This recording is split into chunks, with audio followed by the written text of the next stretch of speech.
মুসা আলাইহিস সালাম একদিন তুর পর্বতে যাচ্ছেন আল্লাহর সঙ্গে কথা বলার জন্য।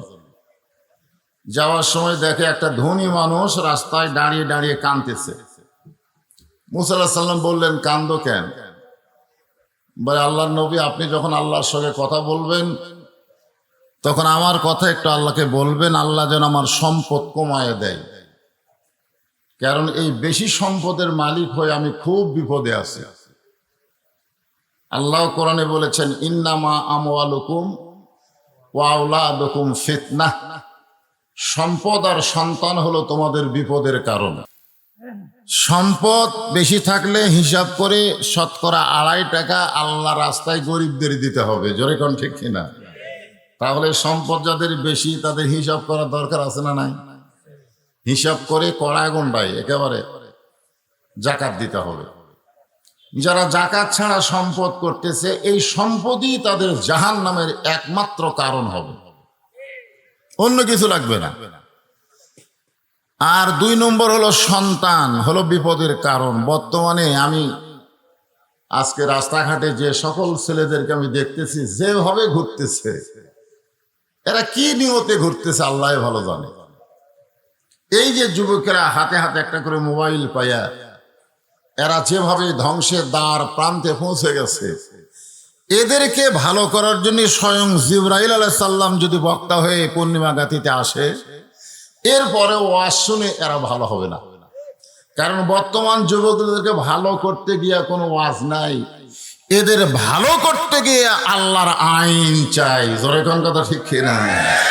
কারণ আল্লাহ কোরআনে বলেছেন, অনুনাজ্জিলু মিনাল কোরআন মা হুয়া শিফাউ ওয়া রাহমাতুল লিল মুমিনিন। যে সমস্ত বাবাদের সন্তানগুলো এভাবে নষ্ট হয়ে যাচ্ছে, সন্তানকে আল্লাহ শুধু একা ধরবে না, ওদের বাপ মাকেও ধরবে। জোরে কোন কথা ঠিক কিনা? তাহলে সন্তান একটা বিপদের কারণ, সম্পদও একটা বিপদের কারণ।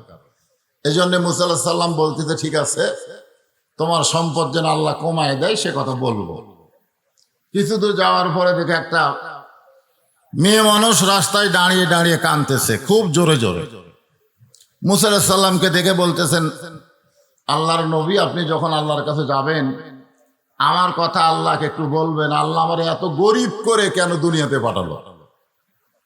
আমার সম্পদ নাই, এমনকি বাড়িটাও নাই, আমি রাস্তায় থাকি, রাস্তায় ঘুমাই। আল্লাহকে একটু বলবেন আমাকে যেন আল্লাহ কিছু সম্পদ দেয়। একজন সম্পদ বেশি হয়ে কাঁদতেছে, আর একজন না থাকার কারণে কাঁদতেছে। মুসা আলাইহিস সালাম বললেন, ঠিক আছে, তোমার কথা আল্লাহকে বলবো, আল্লাহ যেন তোমার কিছু সম্পদ দেয়। এরপরে মুসা আলাইহিস সালাম পাহাড়ের নিকটে যখন গেলেন, পর্বতের কাছে, এমন সব একটা পঙ্গু লোককে দেখতে পেলেন, তার হাতও নাই পাও নাই, কাঠের ডুমার মতন গড়ায় গড়ায় মুসা নবীর সামনে এসে বলতেছে, আল্লাহর নবী, আপনি আল্লাহর কাছে আমার কথা একটু বলবেন যে দুনিয়াতে আল্লাহ আমারে কেন পাঠালো? আমার দ্বারা কোনো কাজও হচ্ছে না, কিছুই হচ্ছে না। কারণ যার হাত নাই পাও নাই, এই কাম করার জন্য আমার আল্লাহ কেন পাঠাইলো? আমারে দিয়ে আল্লাহ কি কোনো কাজ হবে? মুসা সালাম বললেন, ঠিক আছে, তোমার কথা আল্লাহকে আমি বলবো। আল্লাহ নবী মুসা আলাইহিস সালাম তুর পর্বতের কিনারায় দাঁড়িয়ে আছেন। এমন সময় আল্লাহ বললেন, কুল্লু মান আলাইহা ফানিউ ওয়া ইয়াবকা ওয়াজহু রাব্বিকা যিল জালালি ওয়াল ইকরাম। আল্লাহু আকবার। আল্লাহর বাণী মুসা আলাইহিস সালামের সময় নাজিল হয়েছে, কিন্তু আমার নবীর কোরআনে জায়গা পেয়েছে। বলেন সুবহানাল্লাহ। সব কিছু ধ্বংস হয়ে যাবে, শুধুমাত্র একজনই বাকি থাকবে, তিনি হলেন আমার আল্লাহ। তিনি কে? মানুষ যখন মরে যায়, মরার খবর শুনে আমরা সকলে বলি, ইন্না লিল্লাহি ওয়া ইন্না ইলাইহি রাজিউন। আমি কিন্তু সে আয়াতে আজকে আপনাদের সামনে আলোচনা করব, কারণ কবরস্থানকে লক্ষ্য করেই কিন্তু মাদ্রাসা তৈরি হয়েছে, ঠিক কিনা বলেন? হ্যাঁ, আগে কবরস্থান নাকি মাদ্রাসা? আগে কোনটা? আগে কবরস্থান, তারপরে মাদ্রাসা। মাদ্রাসা এখানে করার কারণ হলো যে কবরে যারা আছে তারা মাদ্রাসার বিনিময়ে যেন সদগায়ে জারিয়া হিসাবে কিয়ামত পর্যন্ত একটা সওয়াব পায়। জোরে কোন সুবহানাল্লাহ। খুব বুদ্ধিমান আপনারা। বহু গোরস্থান সাদাতপুর দেখছি, আপনাকে উল্লাপাড়ায় দেখছি, কিন্তু মাদ্রাসা নাই। কিন্তু আপনারা এত বুদ্ধিমান যে গোরস্থানের পাশাপাশি একটা মাদ্রাসা গড়াইছেন। আল্লাহ তাআলা মাদ্রাসার কোরআনের ওসিলাই, মাদ্রাসার বাচ্চাদের তালবে ইলমদের কোরআন তেলাওয়াতের ওসিলাই, মাদ্রাসার হুজুরদের দোয়ার ওসিলাই সমস্ত কবরে যারা শায়িত আছে আল্লাহ যেন তাদের মাফ করে দেয়। এখানে সুবহানাল্লাহ না তো আমিন কি বলা লাগবে? আমিন।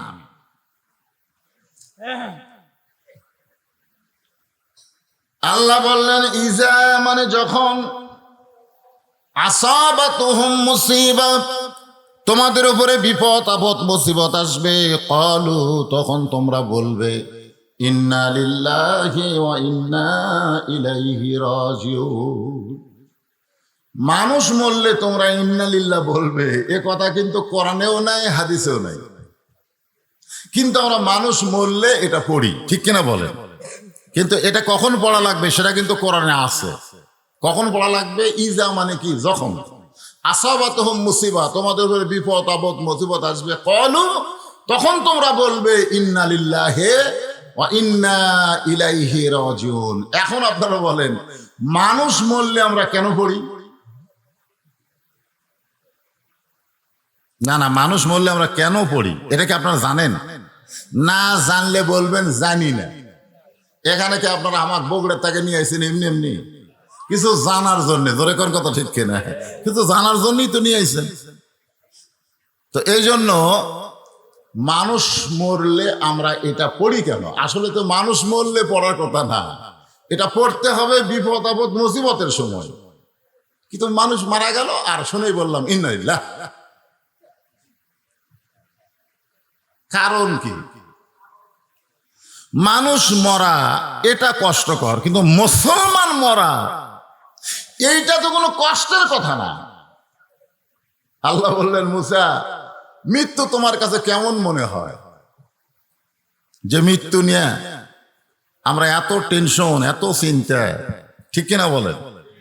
আজকে অনেকে গল্প করে, উল্লাপাড়া চাষ করে, অমুকের ফাঁসি হলো, অমুকের ফাঁসি হলো, অমুকের ফাঁসি হবে, কিন্তু একটা বড় চিন্তা করে না যে আমার মৃত্যু হবে। আপনারা বলেন তো ফাঁসির আসামির তারিখ আছে না নাই? অমুক তারিখে ফাঁসি হবে। তারিখ দিয়ে যাদের ফাঁসি কার্যকর করে, অন্তত ফাঁসির আগে তারা আমার জামায়ের ওয়াজের মতন তওবা তাসির কান্নাকাটি করে তারপরে ফাঁসির দড়ি যখন গলায় দেয়। কয়েকদিন আগে একটা জল্লাদ মুক্ত হয়েছে, শাহজাহান, নাম কি? শাহজাহান। ও বলেছে আমি যতগুলো ফাঁসির জন্য নিয়ে গেছি, ফাঁসির দড়ি গলার দেওয়ার সাথে সাথে এমনকি এরশাদ সিকদার, বিশ্ব খারাপ লোক, সেও পড়েছে লা ইলাহা ইল্লাল্লাহ মুহাম্মাদুর রাসূলুল্লাহ। আল্লাহর নবী বলেছেন কোন ব্যক্তি সারা জীবন যদি পাপ করে আর মরার সময় কলমা কইতে কইতে যদি মারা যায়, এক কলেমার উসিলায় আল্লাহ তার সব পাপ মাফ করে দেয়। তাহলে তো যারা ফাঁসি হচ্ছে তারা তো ভালোই হচ্ছে, ঠিক কিনা বলেন? কিন্তু আমরা যারা মরতেছি, অ্যাক্সিডেন্ট করে যারা মরে, ওরা মরে, ঠিক কথা কন না কেন? এই যারা আমরা মরার আসামি, এখানে যারা আমরা আছি একটাও ফাঁসির আসামি না, সবগুলো হলো মরার আসামি। ধরে কোন কিসের আসামি? ফাঁসির আসামির তারিখ আছে, মরার আসামির কোনো তারিখ নাই। তাহলে কোনটার গুরুত্ব বেশি, ফাঁসি না যখন তখন মরা? আমরা আমাদের মৃত্যু নিয়ে চিন্তা করি না, অপরের ফাঁসি নিয়ে চিন্তা করি। আল্লাহ বললেন মুসা, মৃত্যু তোমার কাছে কেমন মনে হয়? মুসা আলাইহিস সালাম বলতেছে, আল্লাহ দুনিয়াতে আপনি আমাকে যত নিয়ামত দান করেছেন তার মধ্যে উত্তম নিয়ামতের নাম হলো মৃত্যু। সুবহানাল্লাহ। আপনি আমাকে দুনিয়াতে বহু দিয়েছেন, কালিমুল্লাহ ডিগ্রি দিয়েছেন, জাবুর নামক বিশাল একটা কিতাব, তাওরাত নামক বিশাল একটা কিতাব আমাকে দান করেছেন, যেরকম সুবহানাল্লাহ। কিন্তু এরপরেও আমাকে নবী বানাইছেন, এরপরেও মৃত্যুটাই আমার কাছে সবচাইতে ভালো মনে হয়। সুবহানাল্লাহ কবেন না? আল্লাহ কয় মুসা তুমি মনে হয় পাগল হয়ে গেছো, মানুষ দুনিয়াতে গেলে মরবার চায় না, আর তোমার কাছে মৃত্যু ভালো লাগে, তোমার মাথা ঠিক আছে?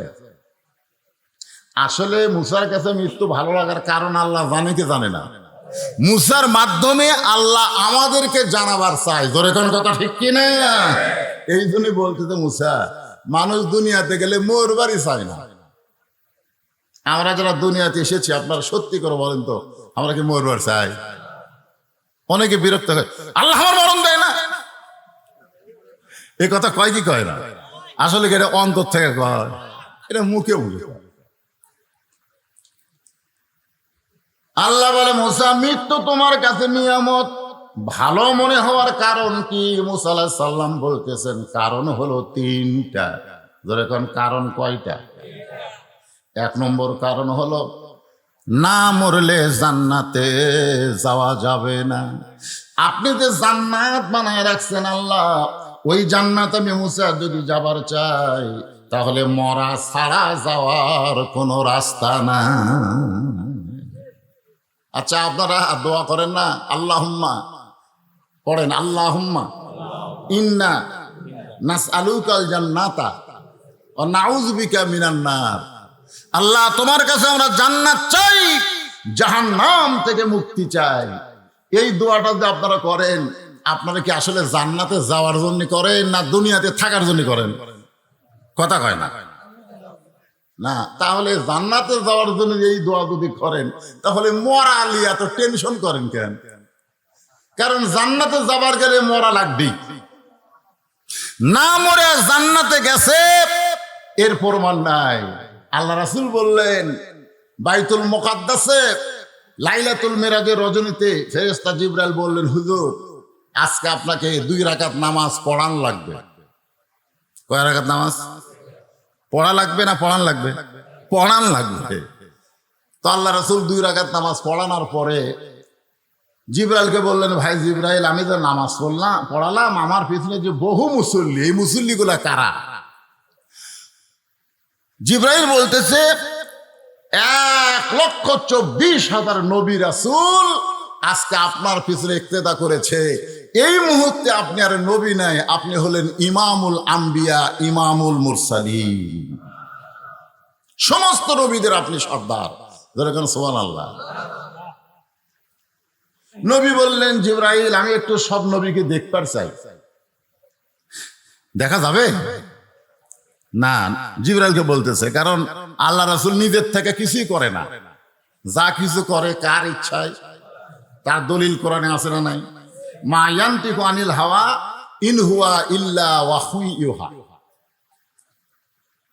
ফেরেশতা জিবরাইল বললেন রাসূল আল্লাহ হুকুম দিয়েছেন আপনি ইচ্ছা করলে সমস্ত নবীকে দেখতে পারেন। নবী একটা উঁচু জায়গায় দাঁড়িয়ে 1,24,000 নবী রাসূলের দিকে তাকায় দেখলেন। নবী দেখতেছেন সবার চেহারা দিয়া নূর আসতেছে, আলো আসতেছে। সমস্ত নবীর চেহারা দিয়া কি আসতেছে? নূর, আলো আসতেছে। কিন্তু একটা নবীর চেহারা কোনো আলো নাই। একজন নবীর চেহারা কি নাই? কোনো আলো নাই। নবী বললেন ভাই জিবরাইল ওইটা কোন নবী রে, যেই নবীর চেহারা দিয়ে আলো বের হয় না? জিবরাইল বলতেছে আপনি কাছে ডাকেন, সে তো আপনার কাছে আসার জন্য খুব চেষ্টা করতেছে, আপনি ডাক দেন। আল্লাহ রাসূল তাকে কাছে ডাক দিয়ে বললেন মা ইসমুকা, আপনি নাম কি? বলে আমার নাম হলো ঈসা রুহুল আল্লাহ। বলে করেন সুবহানাল্লাহ। আল্লাহর নবী বললেন সবার চেহারা দিয়ে আলো আসতেছে, কিন্তু আপনার চেহারার মধ্যে কোনো আলো নাই, কারণ কি? ঈসা বললেন সবাই জান্নাত থেকে আপনার পেছনে নামাজ পড়তে এসেছে, কিন্তু আমার এখনো জান্নাতে যাওয়ার ভাগ্য হয়নি। সমস্ত নবীরা জান্নাত থেকে আপনার পিছনে নামাজ পড়তে এসেছে, কিন্তু আমার এখনো জান্নাতে যাওয়ার ভাগ্য হয়নি। আল্লাহ নবী চমকে গিয়ে বললেন আপনি জান্নাতে যাওয়ার ভাগ্য পাইলেন না কেন? ঈসা বললেন এখনো মরিনি, তাহলে জান্নাতে কেমনে যাব? এই কথার দ্বারা বোঝা গেল না মরলে জান্নাতে যাওয়া যাবে না। গোরস্থানের মাহফিল, আমার সামনে যারা বসে আছেন ওয়াজ শোনার আগে আমি আপনাদের কাছে জানতে চাই আপনারা কারা কারা জান্নাতে যাবার চান? 2 হাত তুলে আল্লাহকে একটু দেখান। সবাই যারা যাবার চান, আর যারা চান না হাড্ডা ব্যথন, অসুবিধা নেই। আরে টান টান করে তুলে নিউ ইয়র্কের মাহফিল না, জান্নাতের টুকরা ফেরেশতারা সাক্ষী হচ্ছে, দুই হাত তুলে দেখান, হাত নামান। তাহলে বোঝা গেল আপনারা সবাই জান্নাতে যাবার চান, ঠিক কিনা বলেন? যাবার চান না? সবাই জান্নাতে যাবার চান। এখন জান্নাতে যাবার গেলে জ্যাতা অবস্থায় যাবেন না মরার পরে যাবেন? তাহলে জান্নাতে যাইতে গেলে মরা লাগবে। আমি যখন বলবো জান্নাতে যাইতে গেলে কি চাই, আপনার সকলেই জবান খুলে বলবেন মরতে চাই। বলতে পারবেন? জান্নাতে যাইতে গেলে কি চাই? আরো জোরে জোরসে বলুন। আজকে ফিলিস্তিনের মুসলমানেরা ইসরায়েলের সাথে টক্কর দিচ্ছে, যে ইসরায়েলকে আমেরিকা সহযোগিতা করতেছে। ফিলিস্তিনদের মুসলমানের একটাই কথা, বাঁচলে কষ্টের দুনিয়া, মরলে শান্তির জান্নাত। ধরে গান সুবহানাল্লাহ। আজকে যারা আমার সামনে বসে আছেন, এই দুনিয়াতে আপনি কি পাইছেন যার কারণে দুনিয়া থাকার লালসা করেন?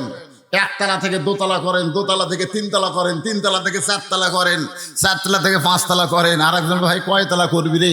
10 তলার ভিত দিছি। 9 তলার পরে বলতেছে আল্লাহ মনে বড় আশা, আরে একটা তালা হলি।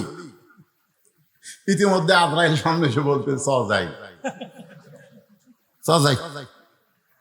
তখন বলতেছে ভাই তুই কে রে, কোথায় যাবার কোষ?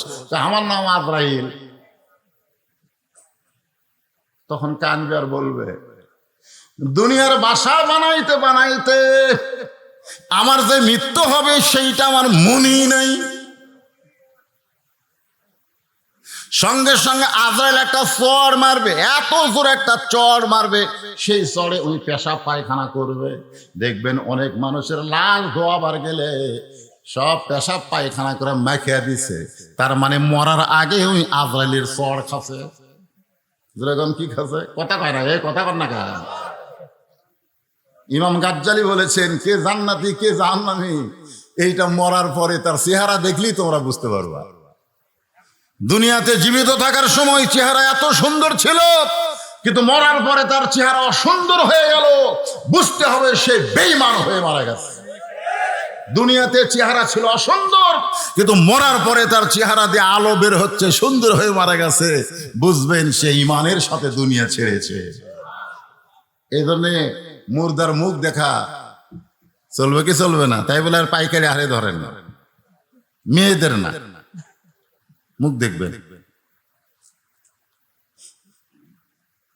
তাহলে জান্নাতে যাইতে গেলে যদি আমরা মরবার চাই, মরা ছাড়া জান্নাতে যাওয়ার জন্য যদি আমাদের কোনো রাস্তা না থাকে, তাহলে বাতিলের বিরুদ্ধে আপোষ করা খামাখা কয়দিন বাঁচিয়া থাকা লাভ কি? বরং হকের পক্ষে লড়াই করে আমরা ঈমানের সাথে থাকতে চাই। কথা ঠিক? আসেন ইন্নালিল্লাহ বোঝেন। ইজা মানে কি? যখন আসাবাত মুসিবা, তোমাদের বিপদ আপদ মুসিবত আসবে, এই মুহূর্তে আপনারা আলহামদুলিল্লাহ, এই মুহূর্তে। কিন্তু যদি ফজরের নামাজ না পড়েন, যারা ওয়াজ শুনতেছেন, ওয়াজ শুনলেন আলহামদুলিল্লাহ, জান্নাতের বাগানে আছেন, যদি ফজর না পড়েন তাহলে আপনার খবর কি? এই কিন্তু খবর তো শোনা লাগবে। আমার মা বোনেরা বসে আছেন, সন্ধ্যার পরে এক বক্তা খালি আদায় করলো 9:30 পৌনে 10টা পর্যন্ত, জোরে কোন ঠিক কিনা? তারপরে আমার জামা এসে খালি তওবার উপরে ওয়াজ করে চলে গেল। আমার মা বোনেরা 2 প্যান্ডেল ভরে গেছে, জায়গা হচ্ছে না, ওদের জন্য কিছু ওয়াজ করা দরকার, জোরে কোন কথা ঠিক কিনা? কারণ আমি ওয়াজ করার পর আর কোনো ওয়াজ আছে? এই জন্যে ওনারাদের কথা আবার খেয়াল আছে। মুসা আলাইহিস সালাম আল্লাহর সঙ্গে গল্প করার পরে মুসা আলাইহিস সালাম বলতেছেন আল্লাহ আমি এখন যাই। আল্লাহ বলতেছে মুসা আর কি তোমার বলার কিছুই নাই? মুসা বলতেছে আল্লাহ আমার যা বলার ছিল আমার সব বলা শেষ, আর কি বলবো? আল্লাহ বলে মুসা রাস্তার মধ্যে যে 3 জন তোমাকে ধরছিল তাদের কথা কি তোমার মনে নাই? রাস্তার মধ্যে কয়জন? তিনজন যে তোমাকে ধরছে তাদের কথা তোমার মনে নেই? মুসা বলতেছে আল্লাহ আমার মনেই নেই। আল্লাহ কয় একটা নবী হয়ে যদি মনে রাখতে না পারে, অনেকে বলে হুজুর আমার কোনো টেনশন নেই, আমি পীর ধরছি। নবী যায়া আল্লাহর কাছে মনে নেই, আর তুমি পীর ধরছে। আছেন আমার মুক্তার, আছেন আমার ব্যারিস্টার, শেষ বিচারের হাইকোর্টেতে তিনি আমায় করবেন পার, আমি পাপী তিনি জামিনদার। গান আছে না নাই? তোর গান আছে না? মনের ঘরে তালা দিয়া চাবি নিয়ে আসেন সাই, আমি অধম সাধ্য কি তার হুকুম ছাড়া বাইরে যাই, হুকুম ছাড়া বাইরে যাই। মনুরে আমার দুই কান্দে দুই মোহরি লিখিতেছেন ডায়েরি, দুই কান্দে দুই মোহরি লিখিতেছেন ডায়েরি। দলিল দেখে রায় দিবে, কি দেখে রায় দিবে? দলিল দেখে রায় দিবে, টাকা পয়সার নাই কারবার, আমি পাপী তিনি জামিনদার। মনে করতেছে দরজা জানলা বন্ধ করে আমি মোবাইল চালু করে ভিডিও দেখি, অশ্লীল ছবি দেখি, কেউ দেখবার পাচ্ছে না। দুই কান্দে দুই ফেরেশতা আল্লাহ, এই শয়তানের কান্দে থামা থাকবো না। যে শয়তান দরজা জানলা বন্ধ করে অশ্লীল ভিডিও দেখতেছে মোবাইলের মাধ্যমে, এর আমরা লেখবো কি? আল্লাহ আল্লাহ বলতেছে খারাপ যদি লাগে তাহলে চোখ বন্ধ করে থাক। আল্লাহ কয় ফেরেশতাকে আল্লাহ খালি আমরা কান্দর থেকে দেখতেছি, তুমি দেখতেছ না? আল্লাহ বলতেছে আমিও দেখতেছি ওই কি করতেছে, কিন্তু আমি অপেক্ষায় আছি, হয়তো কোনো একদিন তার পাপের কথা স্মরণ করে তওবা করতে পারে। দরকার সুবহানাল্লাহ। কারণ আমি আল্লাহর এত দয়া, আমি ধরি না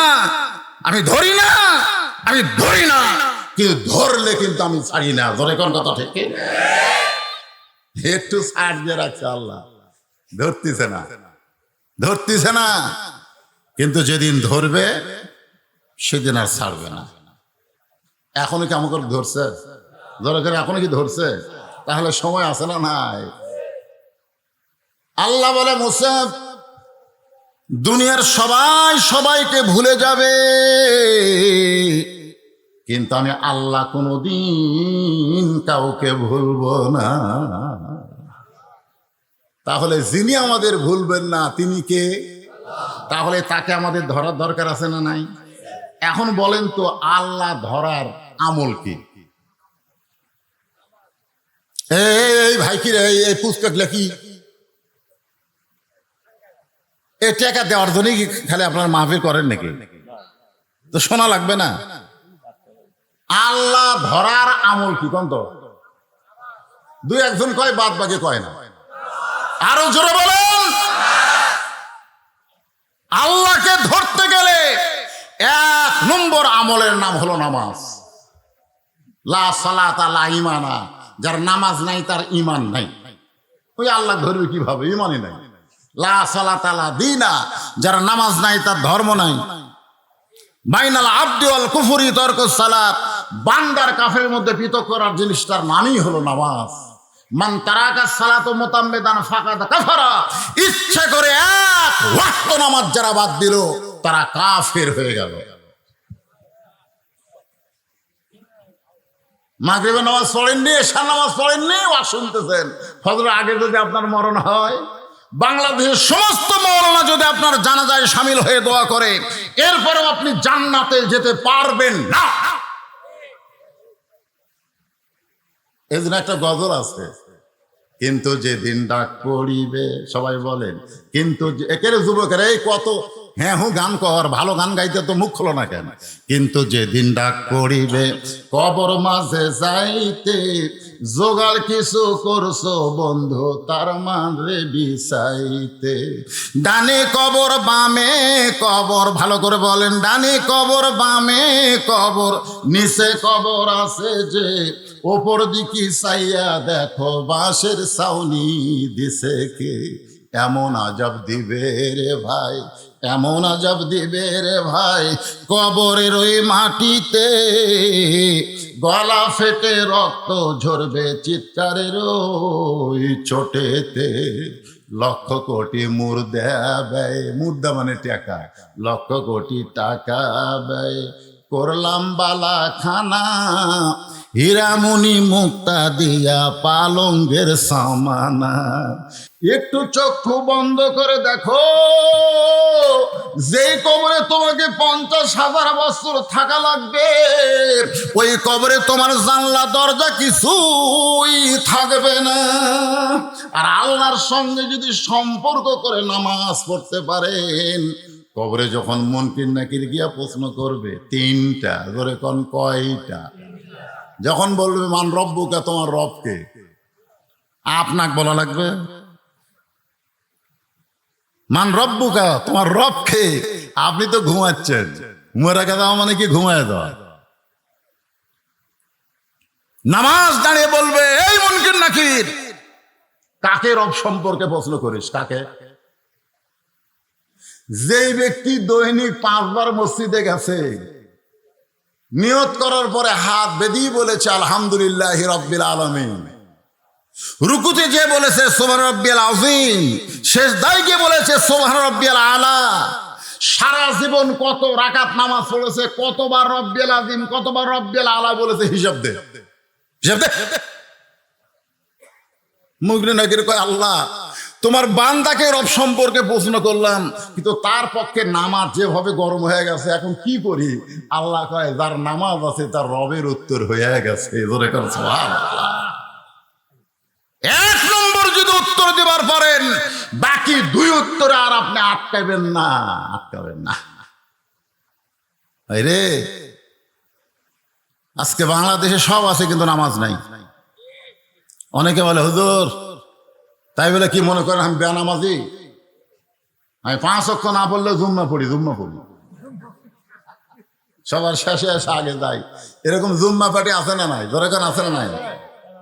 আল্লাহ হাসরের ময়দানে বলবেন আমার জামাই ওয়াজ করলো লা তাকনা তুমি রহমাতিল্লাহ, আল্লাহ রহমত থেকে নিরাশ হয় না। এই আয়াতের অনুযায়ী আল্লাহ হাসরে বলবেন এই জুম্মা পার্টি যারা 5 ওয়াক্ত নামাজ পড়ো নাই, আমি আল্লাহ রহমানুর রহিম, আমি তোমাদেরকে জান্নাত দিয়ে দিলাম, যাও। 5 ওয়াক্ত পড়েনি, খালি জুম্মার হাজিরা দিছে, শেষে যে আগে বাড়াছে এদেরকে আল্লাহ জান্নাত দিছে। তখন 5 ওয়াক্ত নামাজের আমরা খেপে যাবো, আল্লাহ এটা কি করলো? এটা আল্লাহর বিচার হলো? আলাইসাল্লাহু বিআহকামিল হাকিমিন। জুম্মা পার্টি খুশি হয়ে মারবে দৌড়, এক দৌড়ে জান্নাতের দরজার কাছে গিয়ে দেখবে দরজায় বিশাল একটা তালা, ধরে কোন কি এইরকম একটা তালা। বলবে আল্লাহ আপনি আমার তো জান্নাত দিলেন, কিন্তু তালা দেওয়া, এখন আমরা কি করব? আল্লাহ বলে খুঁজে দেখ, তোদের কাছে চাবি আছে। ওরা খুঁজে দেখবে একটা চাবি আছে, ওই চাবিটা তালার মধ্যে ঢুকবে কিন্তু ঘুরবে না, ঢুকছে ঠিকই ঘোরে না। বলে আল্লাহ চাবি তালার মধ্যে ঢুকলো কিন্তু চাবি ঘোরে না কেন? আল্লাহ বলে তালার মধ্যে 5টা দাগ আছে, তোর চাবির মধ্যেও 5টা দাগ থাকা লাগবে। এখন চাবি বের করে দেখ তো দাগ আছে কিনা। জুম্মা পাঠিয়ে বলবে আল্লাহ কিসের দাগ? আল্লাহ বলবেন ফজর জোহর মাগরিব এশা, এই 5 ওয়াক্ত নামাজ যারা আদায় করবে তাদের চাবির মধ্যে 5টা দাগ, তালার মধ্যেও 5টা দাগে দাগে মিলে যাবে, কুট্টুস করে তালা খুলে যাবে। আমরা তো 5 ওয়াক্ত আদায় করিনি। আল্লাহ বলে জুম্মা পাঠি তাহলে জান্নাত দেখবার পাইলি কিন্তু ঢুকবার পারবি না। যারা খালি জুমার নামাজ পড়েন এরা জান্নাত দেখবার পারবেন কিন্তু ঢুকবার। এই যুবকেরা, এই কি মনে করতেছেন যারা কবরে গেছে তাদের আর কোন আমল আছে? আমরা যদি কিছু দেই তারা পাবে, জোরে কোন কথা ঠিক কিনা? তাদের আর নিজের করার কিছু নাই। কিন্তু এখন দুনিয়াতে আমরা এসেছি কেন? মুসা বলতেছে আল্লাহ মৃত্যুকে পছন্দ করার 2 নম্বর কারণ হলো আমার মৃত্যুটা কেবলমাত্র আল্লাহর জন্য আমি ওয়াকফ করেছি। আমি দুনিয়ার জন্য মরতে চাই না, আমি প্রেমিকার জন্য মরতে চাই না, আমি মরতে চাই কার জন্যে? আমার দিকে খেয়াল করেন, মরবো কার জন্যে? আরো জোরে কোন? আল্লাহ কোরআনে বলেছেন, ইন্না সলাতি ওয়া নুসুকি ওয়া মাহইয়ায়া ওয়া মামাতি লিল্লাহি রাব্বিল আলামিন। এখানে 4টা বিষয় আছে। 1 নম্বর হলো, 1 নম্বর বিষয় কি? আমার নামাজ। নামাজের কথা শুনলে বেনামাজিরা মন খারাপ করে। সুদের বিরুদ্ধে ওয়াজ করলে যারা সুদ খায় এরা আবার রাগ করে। ঘুষের বিরুদ্ধে ওয়াজ করলে যারা ঘুষ খায় এরা আবার মন খারাপ করে। যেরকম কথা ঠিক কিনা? আপনারা বলেন, যে আল্লাহ কোরআন শরীফের মধ্যে সবচেয়ে বেশি নামাজের কথা বলেছে, যেরকম কথা ঠিক কিনা? বক্তা ওয়াজে আসবে, যত ওয়াজই করুক, এখানে নামাজের প্রাধান্য দিতে হবে, যেরকম কথা ঠিক কিনা? কারণ কোনো ওয়াজ দিয়ে মানুষ ভালো হওয়ার সম্ভাবনা নাই। আজকে যেই যুবকের আর্জেন্টিনার পতাকা টাঙ্গাছে, ব্রাজিলের পতাকা টাঙ্গাছে, আর্জেন্টিনার খেলা দেখছে 3টা পর্যন্ত, ব্রাজিলের খেলা দেখছে রাত 4টা পর্যন্ত, আর সালাতু খায়রুন নাম শোনার পরে তারা ঘুমিয়ে গেছে। এই যুবকদেরকে ওয়াজ দিয়ে ভালো করা যাবে না, এদের ভালো করতে গেলে নামাজ লাগবে। জোরে কোন কথা ঠিক কি না? আল্লাহ কোরআনে বলেছে, ইন্না সালাতা তানহানিল ফাহশাই ওয়াল মুনকার। একমাত্র নামাজই পড়ে তোমাদের যাবতীয় খারাপি, ভালো সমস্ত খারাপি ফায়সা থেকে তোমাদেরকে হেফাজত করে দিতে। ধরে কোন সুবহানাল্লাহ। তাহলে কি ভাই, নামাজের দরকার আছে না নাই? আপনারা বলেন তো, আপনারা সত্যি করে বলেন, আপনাদের এলাকার 5 ওয়াক্ত নামাজ পড়ে এরকম কোন যুবকের গায়ে আর্জেন্টিনার জার্সি দেখছেন? 5 ওয়াক্ত নামাজ পড়ে এইরকম যুবকের গায়ে আর্জেন্টিনার জার্সি, এরকম যুবকের গায়ে ব্রাজিলের জার্সি, এইরকম যুবক আর্জেন্টিনার পতাকা টাঙ্গাছে। আমি হলফ করে বলতে পারি, 5 ওয়াক্ত নামাজে যারা যায় তারা কোনোদিন আর্জেন্টিনা ব্রাজিলের সাপোর্টার হতে পারে না। কারণ আর্জেন্টিনা ব্রাজিল বর্তমানে ইসরায়েলকে সহযোগিতা করতেছে। জোরে কোন কথা ঠিক কিনা? তুমি জানো মেসি কি? তুমি জানো নেইমার কি? যুবক, জীবন নষ্ট করে দিও না। কারণ হাসরের ময়দানে আমার মতন বুড়া বয়সের লোককে আল্লাহ কিছুই করবে না। আল্লাহ বলবে, তোর শৈশবকালের কোনো হিসাব নাই, বুড়া কালের কোনো হিসাব নাই, খালি যৌবন কালের হিসাব দিয়ে জান্নাতে যা। আমরা সেই যৌবনটা কাজে দিচ্ছি। মরা তো লাগবেই।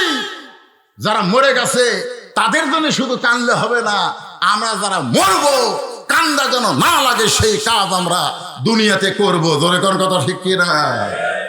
মুসা বলতেছে, আল্লাহ মৃত্যুকে পছন্দ করার 2 নম্বর কারণ হলো আমার মৃত্যুটা কেবলমাত্র আপনার জন্য আমি ওয়াকফ করেছি।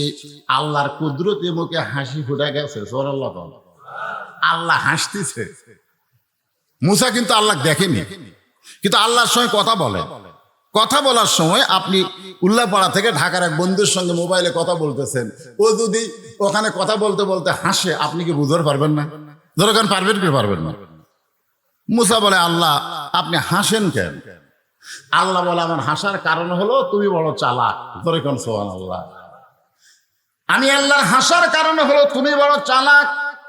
মুসা বলে, আল্লাহ আমার মধ্যে চালাকির কি দেখলেন?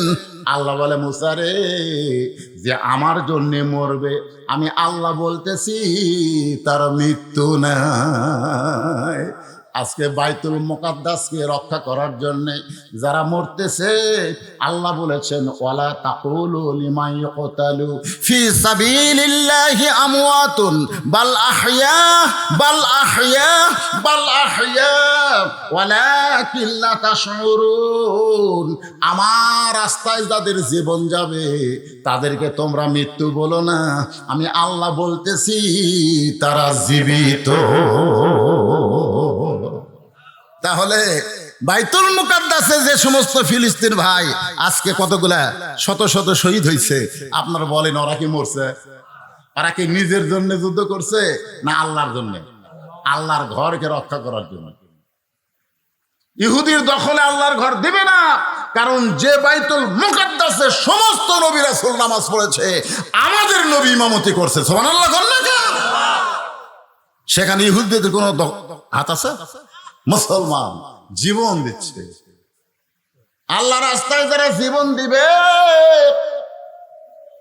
আল্লাহ রাস্তায় জীবন দিলে তাদের সামান্য একটা দৃষ্টান্ত আমি আপনাদের বোঝানোর জন্য বলতেছি। একজনের নাম হলো ইয়াজিদ, আর একজনের নাম হলো হোসাইন। দুটাই মুসলমান। হোসাইনের বাবা হচ্ছে হযরত আলী, রাসূলের জামাই। এই মনোযোগ দিয়ে শোনো।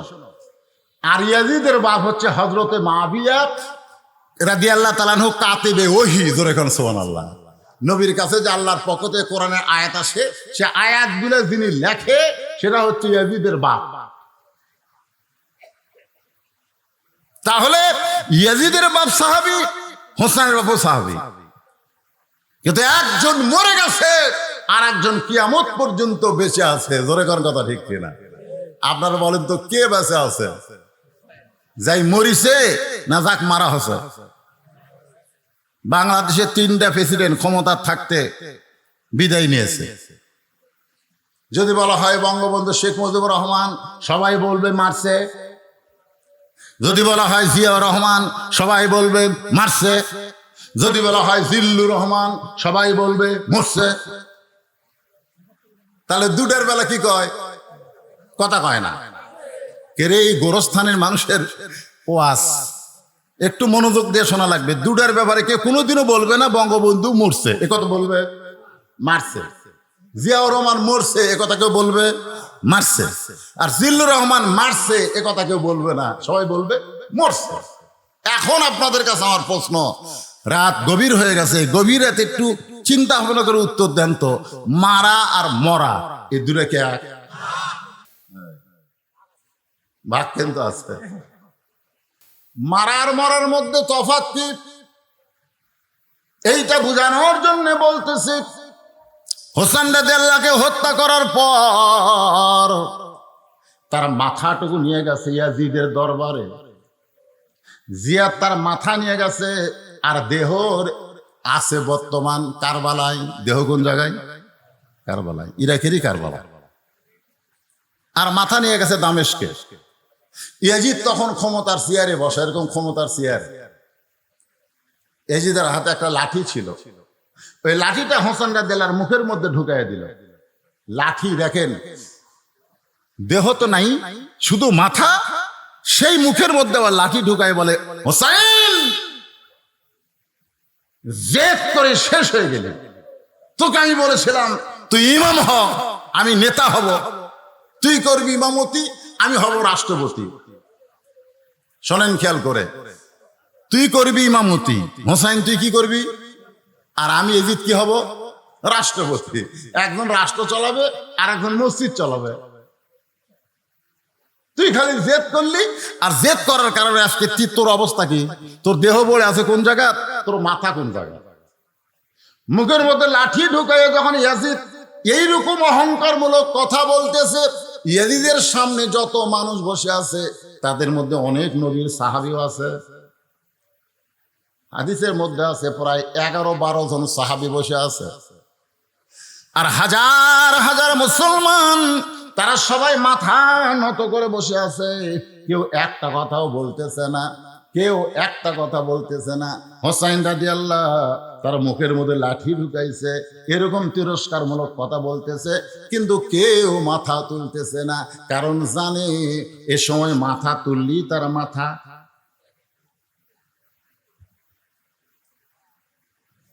কি খবর? গোস্ত আল্লাহরে কইলাম, কে ভাই তোমরা গত সপ্তাহে 500 করে বেচলে, এই সপ্তাহ 600 টাকা, পরের সপ্তাহ যায় দেখি 700 টাকা। 700 টাকা ভাই, এত বাড়তিছে গে? কথা কয় না তো, আমরা এত টাকা নিচ্ছি, কেউ তো কথা কয় না। মনে হয় বর্তমানে বাংলাদেশের মানুষের জবান বন্ধ। ধরে কোন কথা ঠিক কিনা? কথা কয় না। এমনকি নিজের বাড়িতে ভারতের হিন্দুদের পূজার গান হচ্ছে, হরি হরি হরি হরি লো লো লো লো লো, পূজার বাদ্য বাজতেছে, তারপরেও পুরুষ মানুষ কথা বলতেছে না, এই পূজার বাদ্য বাজতেছে তার বইয়ের কারণে। কারণ তার বউ স্টার জলসা জি বাংলার বড় ভক্ত। বউ যখন স্টার জলসা দেখতেছে, স্টার জলসা নাটকের মধ্যে হিন্দুদের পূজার বাদ্য মুসলমানের ঘরের মধ্যে বাজতেছে, অথচ স্বামী জবান বন্ধ করে রাখছে। জোরে করে কথা লিখতে না, কথা কয় না। কি তুমি বুড়া মানুষ ফজরের নামাজ সামনে কাতারে পড়ো, আর তোমার 26 বছরে আইডিয়া ঘুম পাড়তেছে, বা কথা কয় না। অথচ আল্লাহ রাসূল বলেছেন 7 বছর থেকে নামাজের তালিম দাও। নিয়ত কি করা লাগবে, রুকু কেমনে করা লাগবে, সেজদা কেমনে করা লাগবে, কোন জায়গায় কোন দোয়া পড়া লাগবে, এই 3 বছর তালিম দাও। আর 10 বছর থেকে মারিয়া পিটে তাকে নামাজে নিয়ে যাও। জোরে কোন কথা ঠিক কিনা? এই কয় বাপ আছেন খালি আড়িয়ে ফেলতেছে না, আড়িয়ে সারাদিন খালি ঘরে আড়িয়ে খালি ঘুরতেছে রাস্তা দিয়ে। কি কয়দিন ঘুরবো? ঘুরতে ঘুরতে একদিন বদর রশিদের মতন বুড়া হয়ে যাবা। জোরে কর কথা ঠিক না? বুড়া হয়ে যাবা, তখন তোমার মধ্যে মরার ভয় আসবে, আল্লাহর ভয় না। কিসের ভয়? মরার ভয়। মসজিদের নামাজ পড়বার যায় দেখে, আর মাজা ও বিয়ারিং যে মিশিং চলে না, সেই মিশিং হতাল চলাবার গেলে চলবি, কারণ বিয়ারিং টিয়ারিং সব জাম মারছে। বিয়ারিং জাম মারছে, বিয়ারিং জাম মারা বোঝেন না?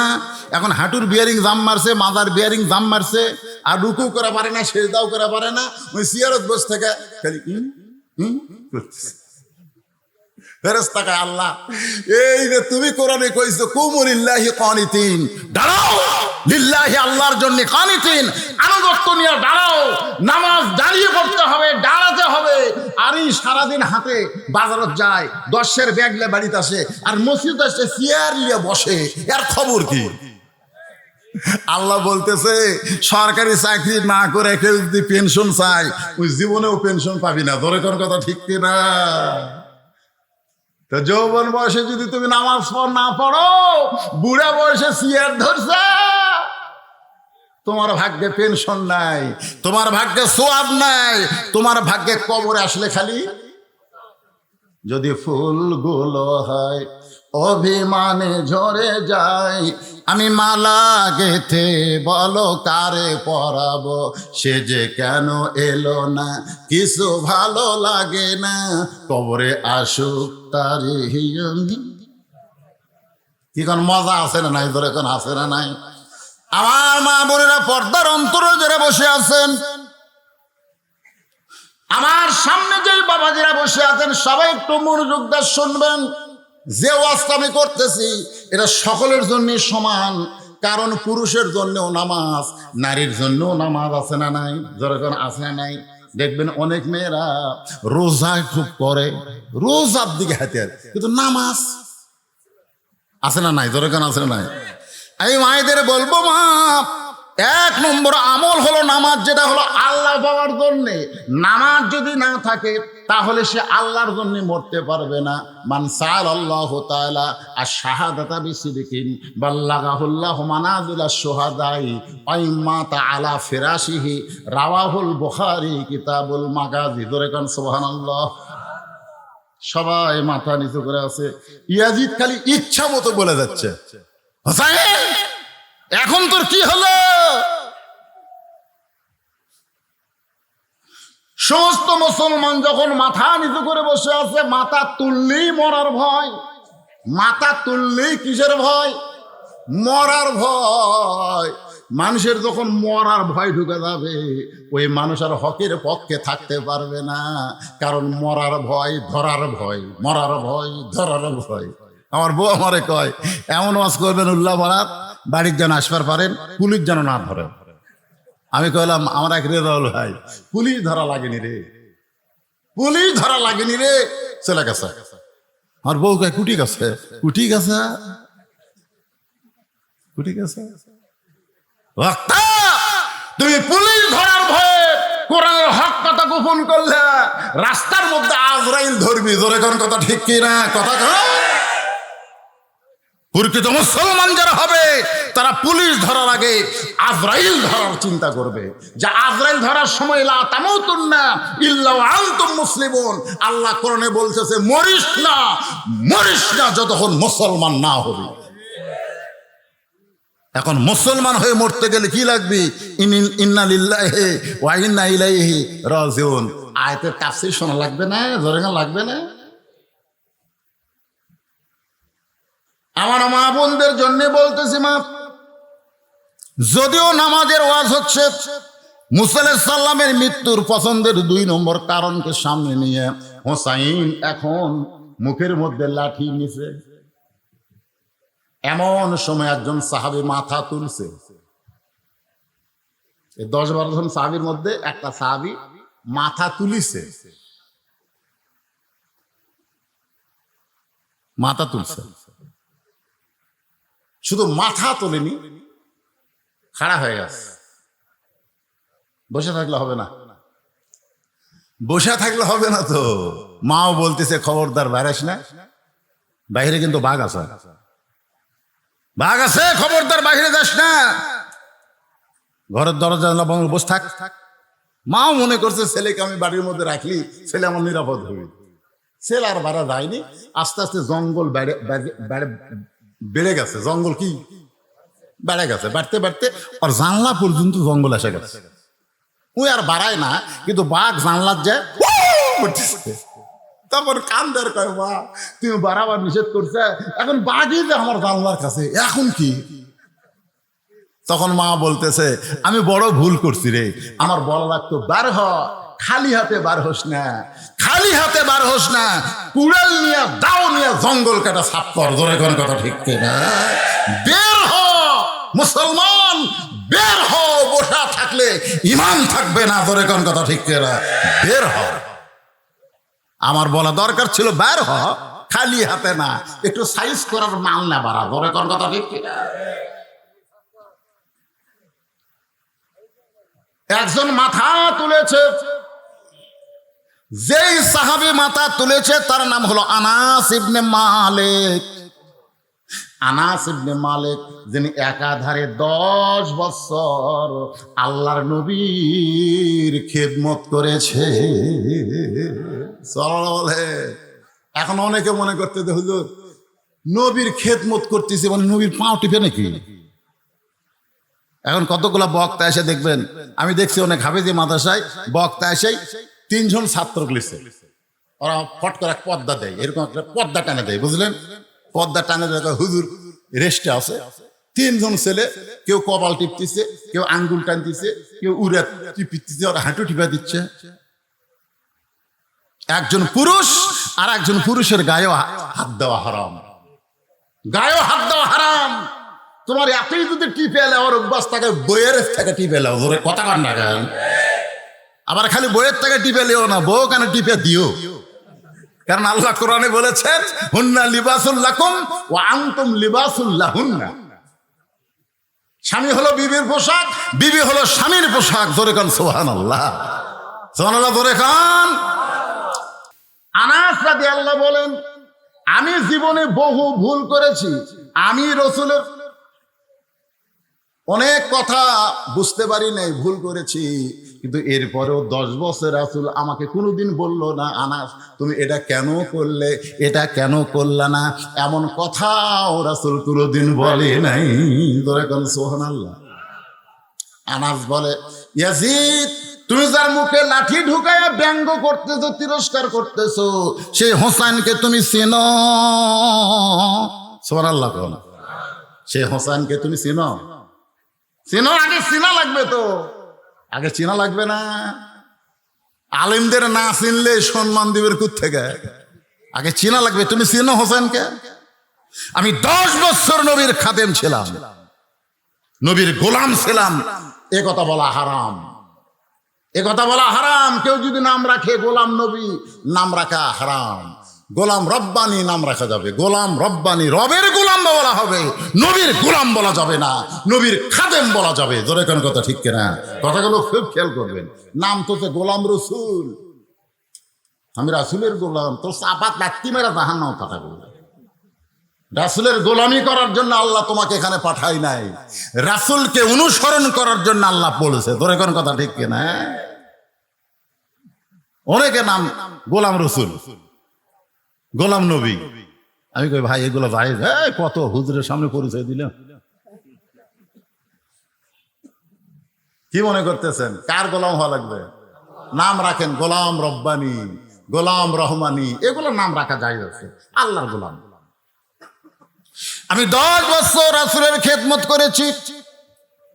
রাসূল ফরজ নামাজগুলো মসজিদে পড়তেন, আর নফল সুন্নত গুলো নিজের বাড়িতে পড়া পছন্দ করতেন।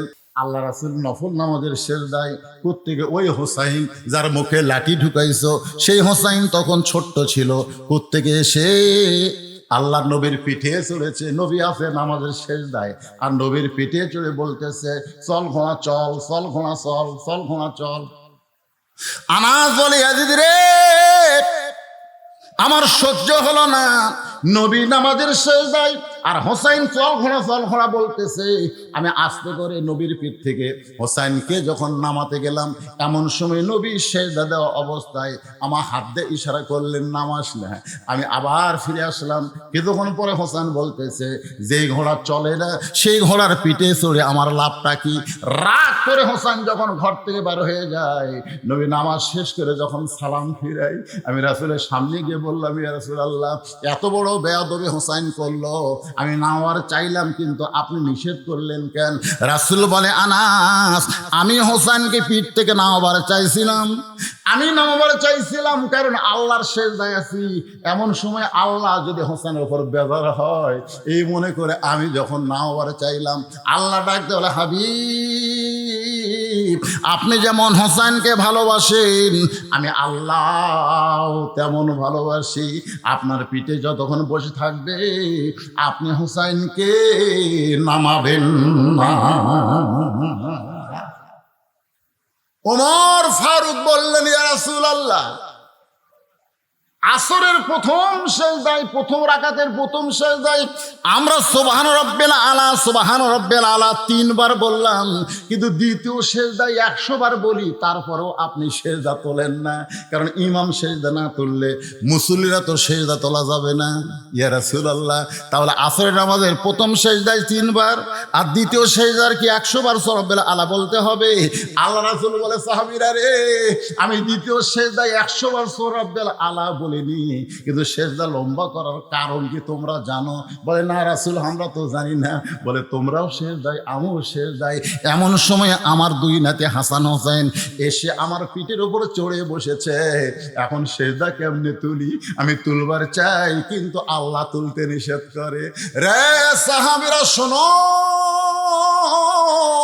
সাইয়্যিদুশ শাবাবি আহলিল জান্নাহ হাসান হোসেন রাদিয়াল্লাহু তাআলা আনহুমা জান্নাতি যুবকদের সর্দার হবে হাসান হোসাইন।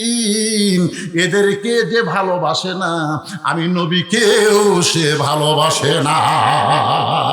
আর আমি নবীকে যে ভালোবাসে না, সে আল্লাহকেও ভালোবাসে না। আল্লাহকে যদি পাবার চাও, তার নবীর সাথে হাসান হোসেনের প্রেমটাও কলিজার মধ্যে রাইখা দাও। জোরে কন্যা সুবহানাল্লাহ। ইয়াজিদ নবীরে ঘোড়া বানাইছে, আল্লাহর ভালো লাগে। আর তুই মুখের মধ্যে লাঠি ঢুকায় তিরস্কার করিস। তুই হোসেনকে চিনিস? আজ ক্ষমতার চেয়ার পায়া তুই যা ইচ্ছা তাই করতেছিস। আমি রাসূলের সাহাবী আনাস বলতেছি, একদিন তুইও থাকবি না, তুই মরে যাবি, কিন্তু হোসাইনের মরণ নাই।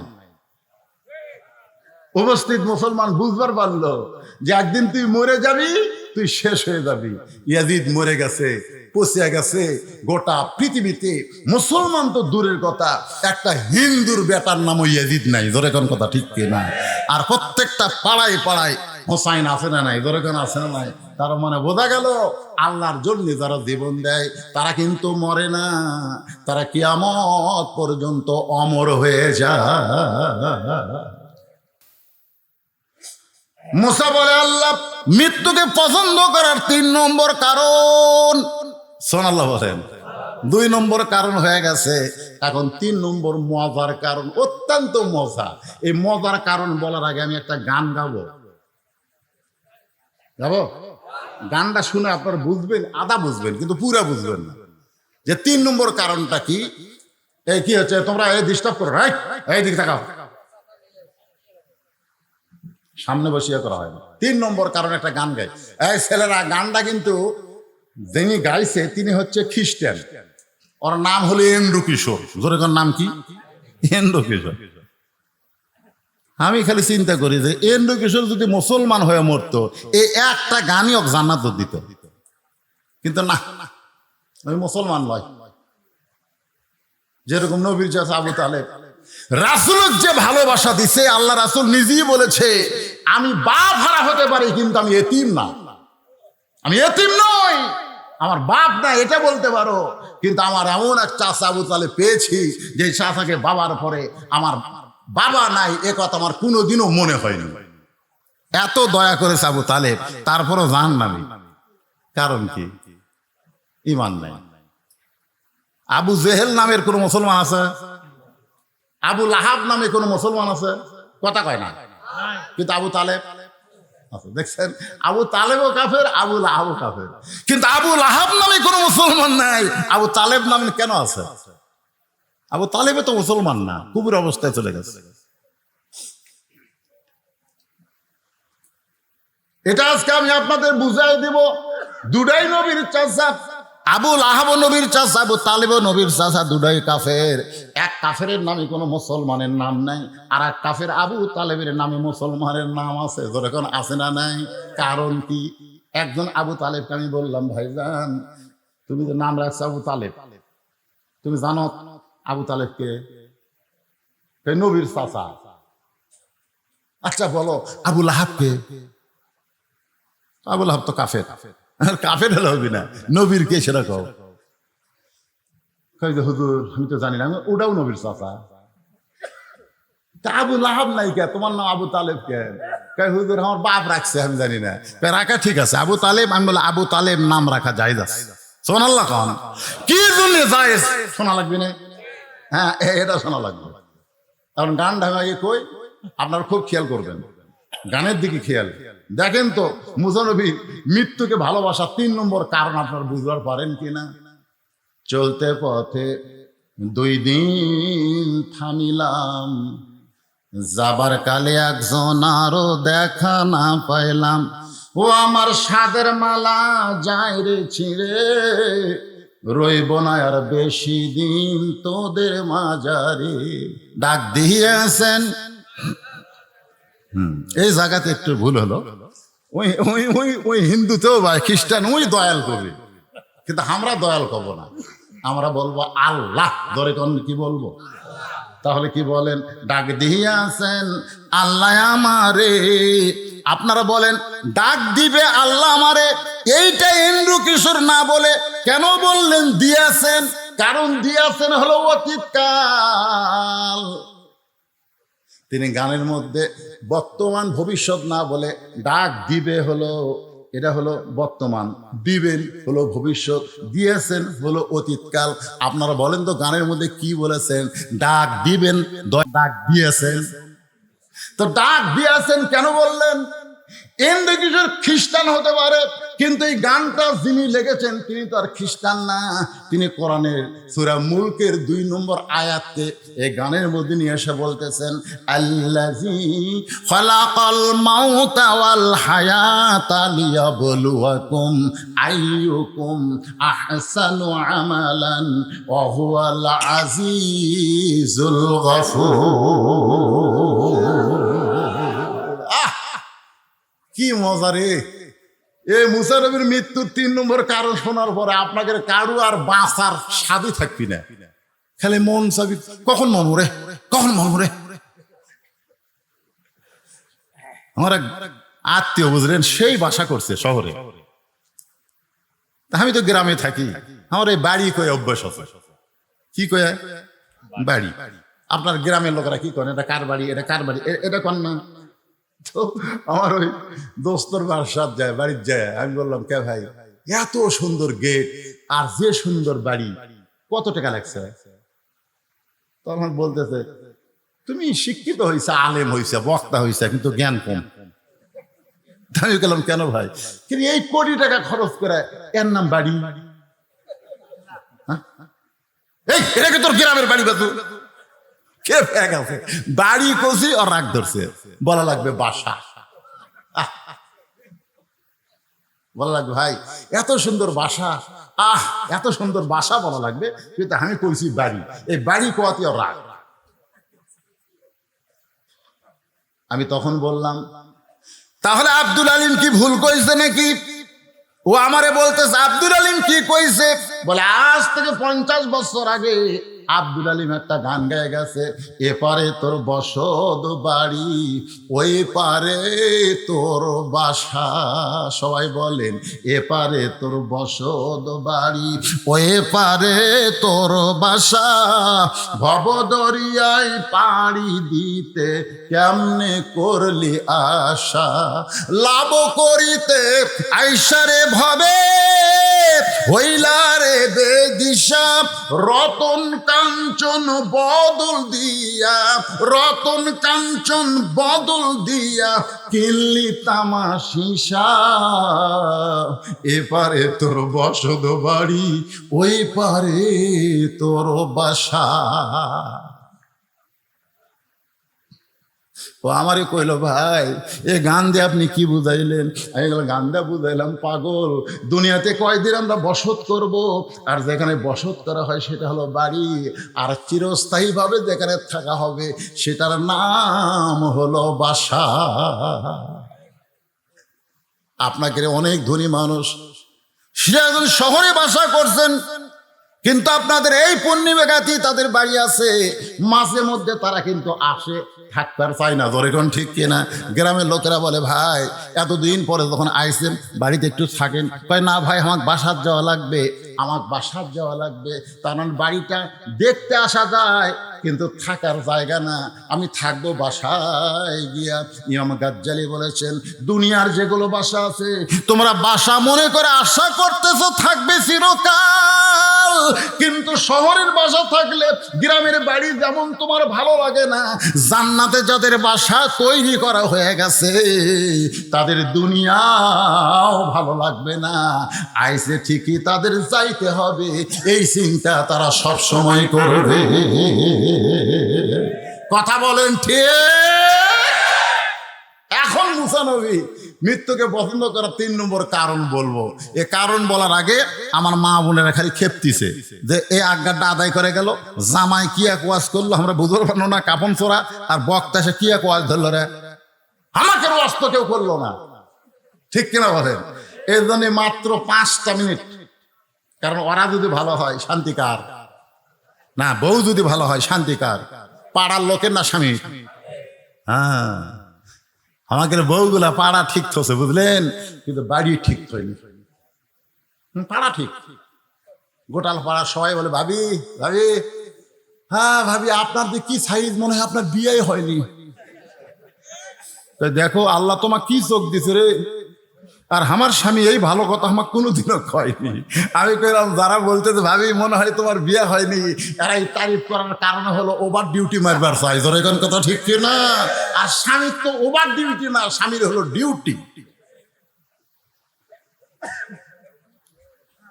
কারণ আপনাদের পূর্ণিমাঘাতিতে এই জায়গায় নিয়ে আবার কোনোদিন আসতে পারবো তার কোনো গ্যারান্টি নাই। ধরে কোন কথা ঠিক কিনা? একই থানায় ওয়াজ ছিল আমার আর কাউসারির, একই থানায়। যেদিন মারা গেল আমার ওই থানাতে ওয়াজ ছিল।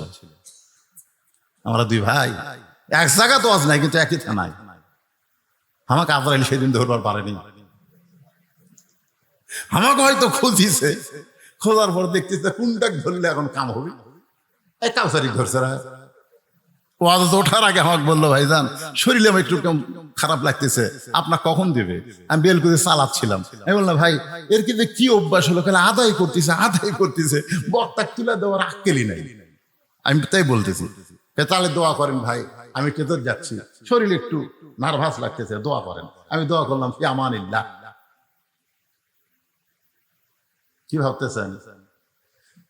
বাড়িতে বলে গেছে বউকে যে 2টার দিকে আসবো। কাউসের ভাইয়ের একটা অভ্যাস ছিল, বাড়িতে আসলে বউ দুধ গরম করে রাখে, 2 জন মিলা খায়। স্বামীর জন্যই বউ রাখে, কিন্তু স্বামী আবার একলা খায় না, বউ লিয়া খায়। এই জন্য স্বামী যাওয়ার মাত্র কয়েকদিন পরে বউ চলে গেছে। ধরে কোন কথা ঠিক কি? মাত্র 17 দিন পর। এলা গোপন খবর তো জানেন না, খালি ধান্দা। আসতি কানে কানে কি হুজুর রাজনীতির অর্জন করেন না? কয়দিন থাকবো রে দুনিয়া? হ্যাঁ, কয়দিন থাকবো? বাড়ি বানাতো ঢাকা, 5 তলা তুটা 1.5 লাখ টাকার খা, 12,000 টাকার কম্বল। পৌষ মাসের 9টার সময় বলতেছে আমার বাসা, আমার ঘর, আমার নামাইকে। দুই কান্দের ফেরেশতা বলতেছে আল্লাহ ই কি কয়, আমার বাসা, আমার ঘর, আমার নামাইকে? আল্লাহ বলতেছে ধৈর্য ধর, দেখা দেখ। রাত 3টার সময় একটা ভূমিকম্প, ধরে কোন কি কম্প, সামান্য বিল্ডিং লয়ে উঠছে, ওই এত ফোর্সে নামছে, কম্বলের মধ্যে লুঙ্গি খুলে আছে, এরা পর্যন্ত পড়ার টাইম পায়নি। দুই কান্দের ফেরেশতা বলতেছে আল্লাহ নামাইলা নামাইলা, তাই বলে ন্যাংটা করে নামালা। আল্লাহ বলে সহজে যদি নাম্বার না চায় তার ভাগ্য এরকমই হয়, তো ইজ্জু মান তাশা ওয়া তুযিল্লু মান তাশা বিয়াদিকাল খায়র ইন্নাকা আলা কুল্লি শাইইন কাদির। কিছুদিন আগে তুরস্কে ভূমিকম্পে কত মানুষ মারা গেছে, কত বিল্ডিং মাটির তলে চলে গেছে, ধরে কোন কথা ঠিক কিনা? তো তাহলে এগুলা কি বাড়ি না বাসা? এ কথা কন। মোসানের মৃত্যুকে ভালোবাসার 3 নম্বর কারণ বলার আগে আমার মা বোনদের জন্য 5টা মিনিট ওয়াজ করব, একটু ধৈর্য ধরে শুনতে হবে, কারণ আমার মায়েরা তো আমাদের অংশ, ধরে কোন ঠিক কিনা? কারণ একজন নেপোলিয়ান বলেছে মা যদি ভালো হয় তার পেটের সন্তান আল্লাহর ওলি হয়। নেপোলিয়ান ছিল খ্রিস্টান, ও কিন্তু মরিয়মের কথা, মা মরিয়মের কথা মনে করে বলেছে, কারণ মরিয়মের স্বামী ছিল না, তার পেট থেকে ঈসা আলাইহিস সালাম বের হয়েছে। এই কারণে একজন নেপোলিয়ান বলেছে মা যদি ভালো হয় তার সন্তান ভালো হয়। কিন্তু একজন মুসলমান আমরা বলবো মা যদি ভালো হয় তার সন্তান আল্লাহর ওলি হয়। যেমন আব্দুল কাদের জিলানী উম্মুল খায়র ফাতেমার পেট থেকে আল্লাহর ওলি হয়ে জন্ম নিয়েছে। ইমাম গাজ্জালি বলেছেন মেয়েদের পেটে যখন বাচ্চা আসে তখন মেয়েদের মাসিক ব্যারাম আল্লাহ বন্ধ করে দেয়। কি জন্য বন্ধ করে দেয় এটা কিন্তু অনেকে হিসাব করে না। মেয়েদের প্রতি মাসে 3 দিন 5 দিন একটা অসুখ হয়, মেয়েদের হয়। যারা বিয়ে করছেন তারা জানতেছেন না, যারা বিয়ে করতেছেন জানতেছেন না। আপনি খুব মোশানলে বইয়ের কাছে গেছেন, বউ তখন কি কয় রেড সিগন্যাল। তো এখন 3 দিন 5 দিন এটা একটা অসুখ হয়, কিন্তু যখনই পেটে বাচ্চা আসে তখন আল্লাহ তাআলা এই অসুখটা বন্ধ করে দেয়। কেন বন্ধ করে দেয়? যে বাচ্চা পেটে থাকা অবস্থায় মার যেন কোনো ইবাদতের কমতি না হয়। এই অসুখ হলে কোরআন পড়া যাবে না, নামাজ পড়া যাবে না, রোজা করা যাবে না। এই জন্য আল্লাহ সন্তান পেটের সাথে সাথে সন্তানের জন্য মায়ের ইবাদতের যেন কোনো কমতি না হয়, এই জন্য অসুখ বন্ধ করে দেয়। কারণ মায়ের ইবাদতের সাথে, মায়ের খাওয়ার সাথে, মায়ের ঘুমানোর সাথে, মায়ের বেড়ানোর সাথে, মায়ের কথার সাথে পেটের বাচ্চারও একটা সম্পর্ক হয়ে যায়। পেটত বাচ্চা নিয়ে মা যদি গোটা পাড়া ঘোরে, সেই সন্তান দুনিয়াতে সে কোরআনের মাহফিলে বসে থাকবে না, কারণ পেটের মধ্যে ওর ঘরণী ব্যারাম শুরু হবে। তোর কোন কথা ঠিক কিনা? আল্লাহর বান্দার একটু মনোযোগ দেন। মা আপনাদের 1 নম্বর আমল হলো অকরণা ফি বুয়ুতিকুন্না ওয়ালা তাবাররুজনা তাবাররুজাল জাহিলিয়াতিল উলা। গভীর রাত্রে হযরত আলীর বুকের ভিতরে ফাতেমার মাথা, ফুপায় ফুপায় কাঁদতেছে। আলী বলে ফাতেমা কান্দো কেন? বুকের মধ্যে মাথা দিয়া কান্দো কেন? বলে স্বামী কান্দার কারণ হলো আল্লাহ আমার দোয়া কবুল করছে। সুবহানাল্লাহ কবেন না? হযরত আলী বলতেছে সুবহানাল্লাহ, আল্লাহ দোয়া কবুল করছে, তাহলে কান্দো কেন? ফাতেমা বলে স্বামী গো কি দোয়া আল্লাহ কবুল করছে এইটা কি আপনি শুনবেন না? আলী বলতেছে তাহলে বলো কি দোয়া আল্লাহ কবুল করলো? ফাতেমা বলতেছে আল্লাহ আমার পর্দার দোয়া কবুল করেছে। আমি দোয়া করেছি আল্লাহ এই ফাতেমাকে পর্দার মধ্যে তুমি মৃত্যু দিও। আল্লাহ তাআলা বলেছে ফাতেমা তোমার দোয়া আমি কবুল করে নিলাম। আলী বলতেছে তাহলে খুশি হওয়ার কথা, কান্দো কেন? খুশি হওয়ার কথা, কান্দো কেন? সারা জীবন যেই ব্যক্তি পর্দা করেছে মরার সময় তো সে পর্দার ভিতরেই মরবে। কারণ যারা পর্দা করে না তাদের কথা আলাদা, কিন্তু যে ফাতেমা পর্দা করেছে আমি স্বামী হিসেবে তো জানি, তাহলে তুমি পর্দার মধ্যে মরবে, আল্লাহ কবুল করেছে, তাহলে কান্দার কারণ কি? ফাতেমা বলে স্বামী গো সেই দোয়া কবে কবুল হয়েছে সেইটা কি শুনবেন না?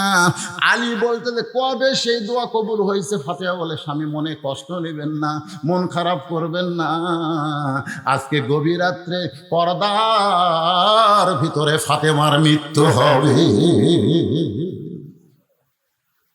যে বলেছে আজকে গভীর রাত্রে পর্দার মধ্যে ফাতেমার মৃত্যু হবে, গাছ যেরকম গোড়া কাটলে পড়ে যায় হযরত আলী তেমনি পড়ে গেলেন ঘরের মাঝায়।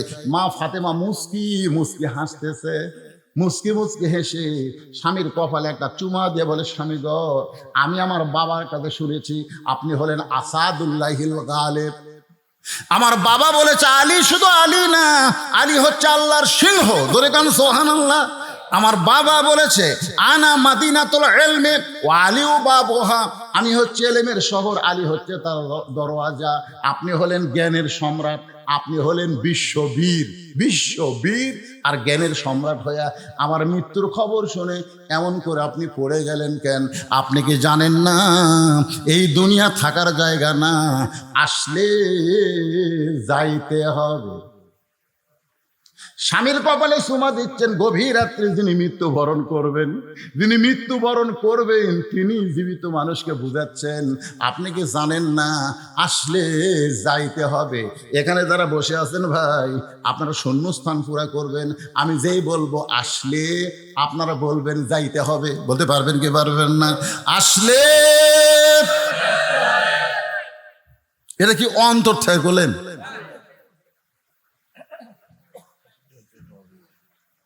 যেতে তো হবে, কিন্তু সেটা কখন রে? এরা টাইম দিলে যে বদরশিদ তুই আর বছর তিনেক থাকি, তাও একটা মজা পাওয়া যেত। আমি আর বাংলাদেশে থাকতাম না, যে ভাবি হোক মক্কার যেতাম, বেঁচে ঠেলে সব বেঁচে মক্কা মদিনা চলে যেতাম। 3 বছর আর এই দেশে তুমি থাকবো না ভাই, ওটি দেয় খালি 1 লক্ষ টাকা সব, 50,000 সব ধরে কন্ট্রাক্ট। আমি যা কামার আঙ্গিনাত কোরআন খতম দেই, একজন কয় হুজুর আপনি কি পাগলা আছেন? চলেন তো হোটেল চলেন। আমি পাগলা? এখানে একবার আলিফ বললে বাংলাদেশে হবি 10 সোয়াব, আর এটি 10 লাখ হবি। কারণ এখানে একটা আল্লাহ বললে 10 লক্ষ 1 লক্ষ বার আল্লাহ বলার সোয়াব হবে। জোরে করেন সুবহানাল্লাহ। ওরা খালি যায় নামাজ খোঁজে, খালি কম্বল খোঁজে, বুঝলেন? আমার সাথে গেছিল কয় যায় না দিবি, কোন জামাই কি দিবি, খালি এলে করতেছে মার্কেট।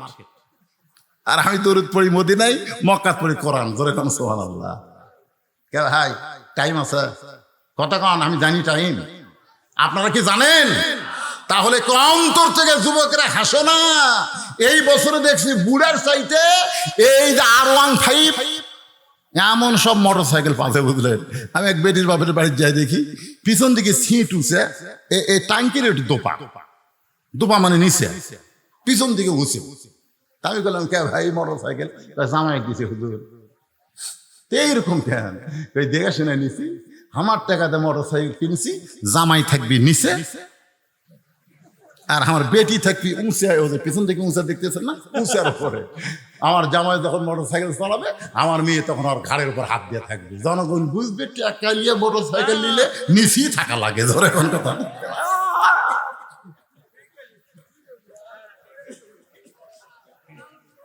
মনে হচ্ছে না? মরেছে না? আসার সময় তো আমার গাড়ির সাথে মনে হয় একটা বাইজবার লিখল, ওরা হ্যাক ব্যাক বোঝে না, মানে হাইড্রোলিক ব্রেক। যতই বিপদ ধর্ম রে এক সময় তোর হুঁশি আল্লাহ কাটা নিবি, ব্রেক ধরার টাইম হবি না। ধরে কোন কথা ঠিক কিনা?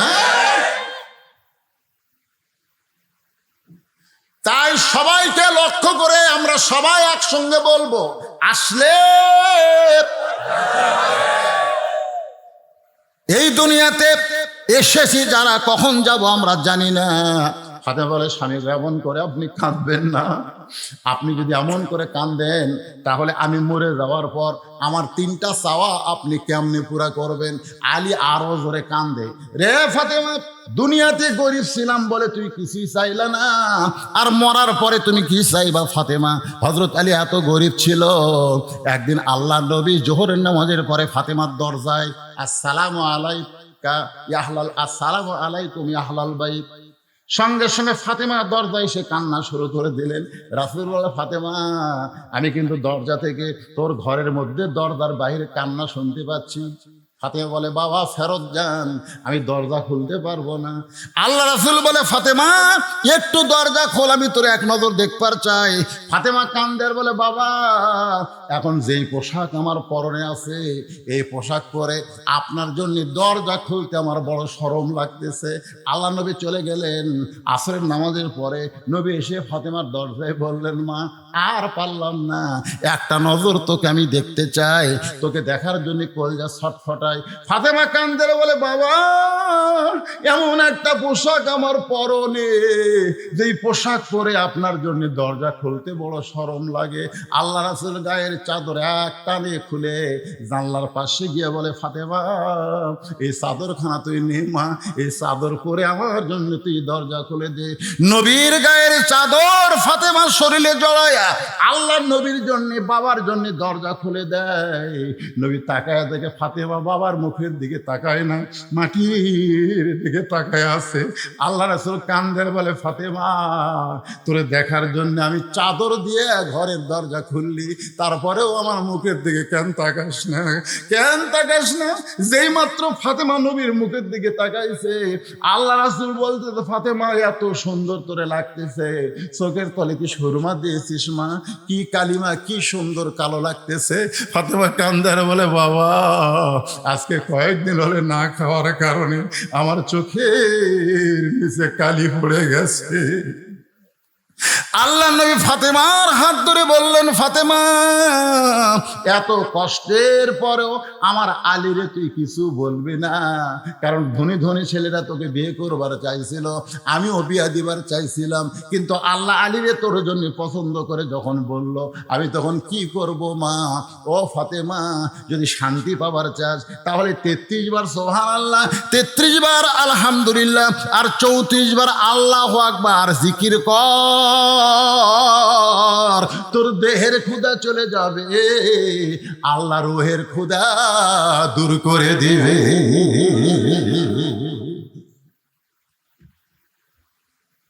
আলী কান্দের বলে, ফাতেমা দুনিয়ার জীবনে কিছুই দিবার পারলাম না, আর তুমি মরার পরে কি চাইবা ফাতেমা?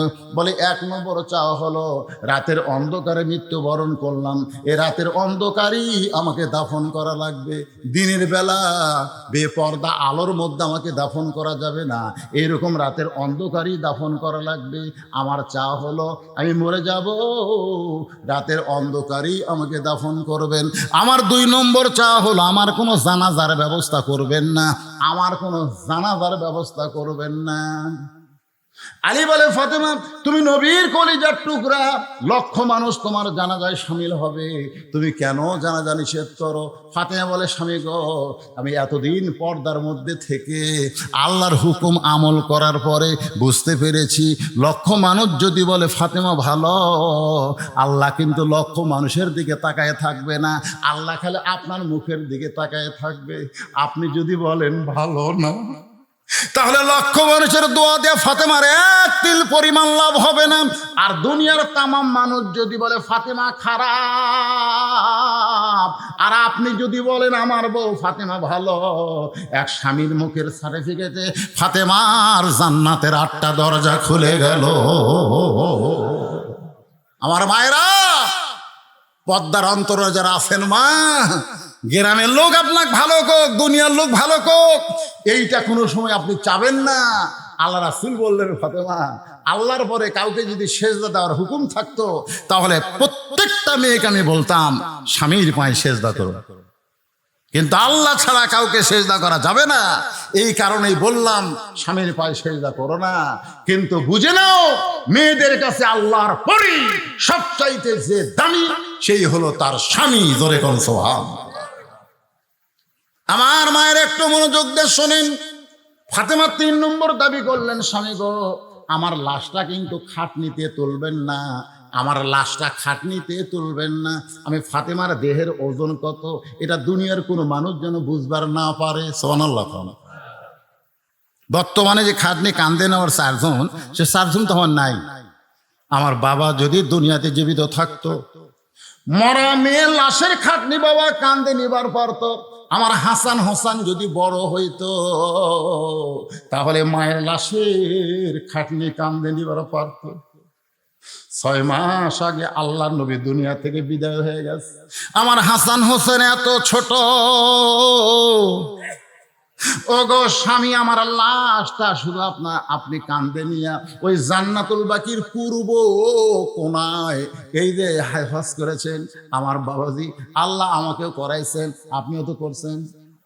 জান্নাতুল বাকির পূর্ব কোনায় সবুজ রঙের একটা বাতি জ্বলতেছে, ওই বাতি বরাবর আমাকে দাফন করে দেবেন। আপনি কবর খুঁড়তে না পারলে কাউকে বলবেন সে যেন কবর খুঁড়ে দেয়, সে যেন দুনিয়ার কারো কাছে কবরের খবর না জানায়। হযরত আলী গভীর রাত্রে আবু যর গিফারীর জানলার কাছে ফোঁস করে কাঁদতেছে। আবু যর গিফারী ঘুম থেকে চেতন পায়, বাইরে এসে দেখে পৃথিবীর শ্রেষ্ঠ বীর আসাদুল্লাহিল গালিব কান্দা। আবু যর বলে, আলী রে বহু যুদ্ধ তোর সঙ্গে করলাম, কোন যুদ্ধে তোকে পরাজিত হতে দেখি নাই, কিন্তু আজকে কেন কান্দিস? কি দুঃখ তোর জীবনে? কোন যুদ্ধে তুই পরাজয় বরণ করলি? আলী কান্দের বলে, আবু যর জান্নাতুল বাকির পূর্ব কোনায় সবুজ রঙের একটা বাতি জ্বলতেছে, ওই বাতি বরাবর একটা কবর কর। আবু যর গিফারী বলে, আলী কেউ মরে নাই, কার জন্য কবর করব? আর মরলে রাতের বেলা কেন করব? দিনের বেলা কি কবর খনন করা যাবে না?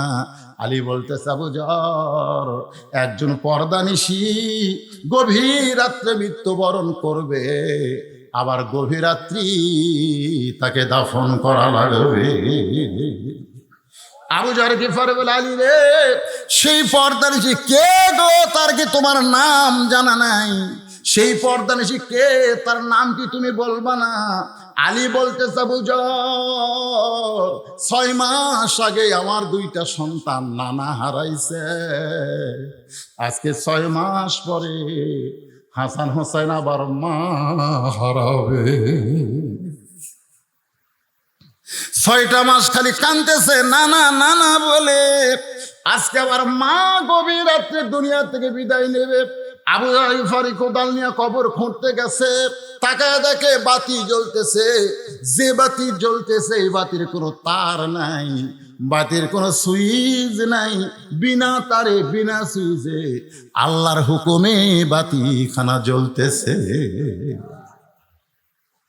বাজান একটু খেয়াল করবেন, বাতির আলো গোলাকার হয়ে পড়ে, কিন্তু 4 কোনা কবরের মতন পড়েছে।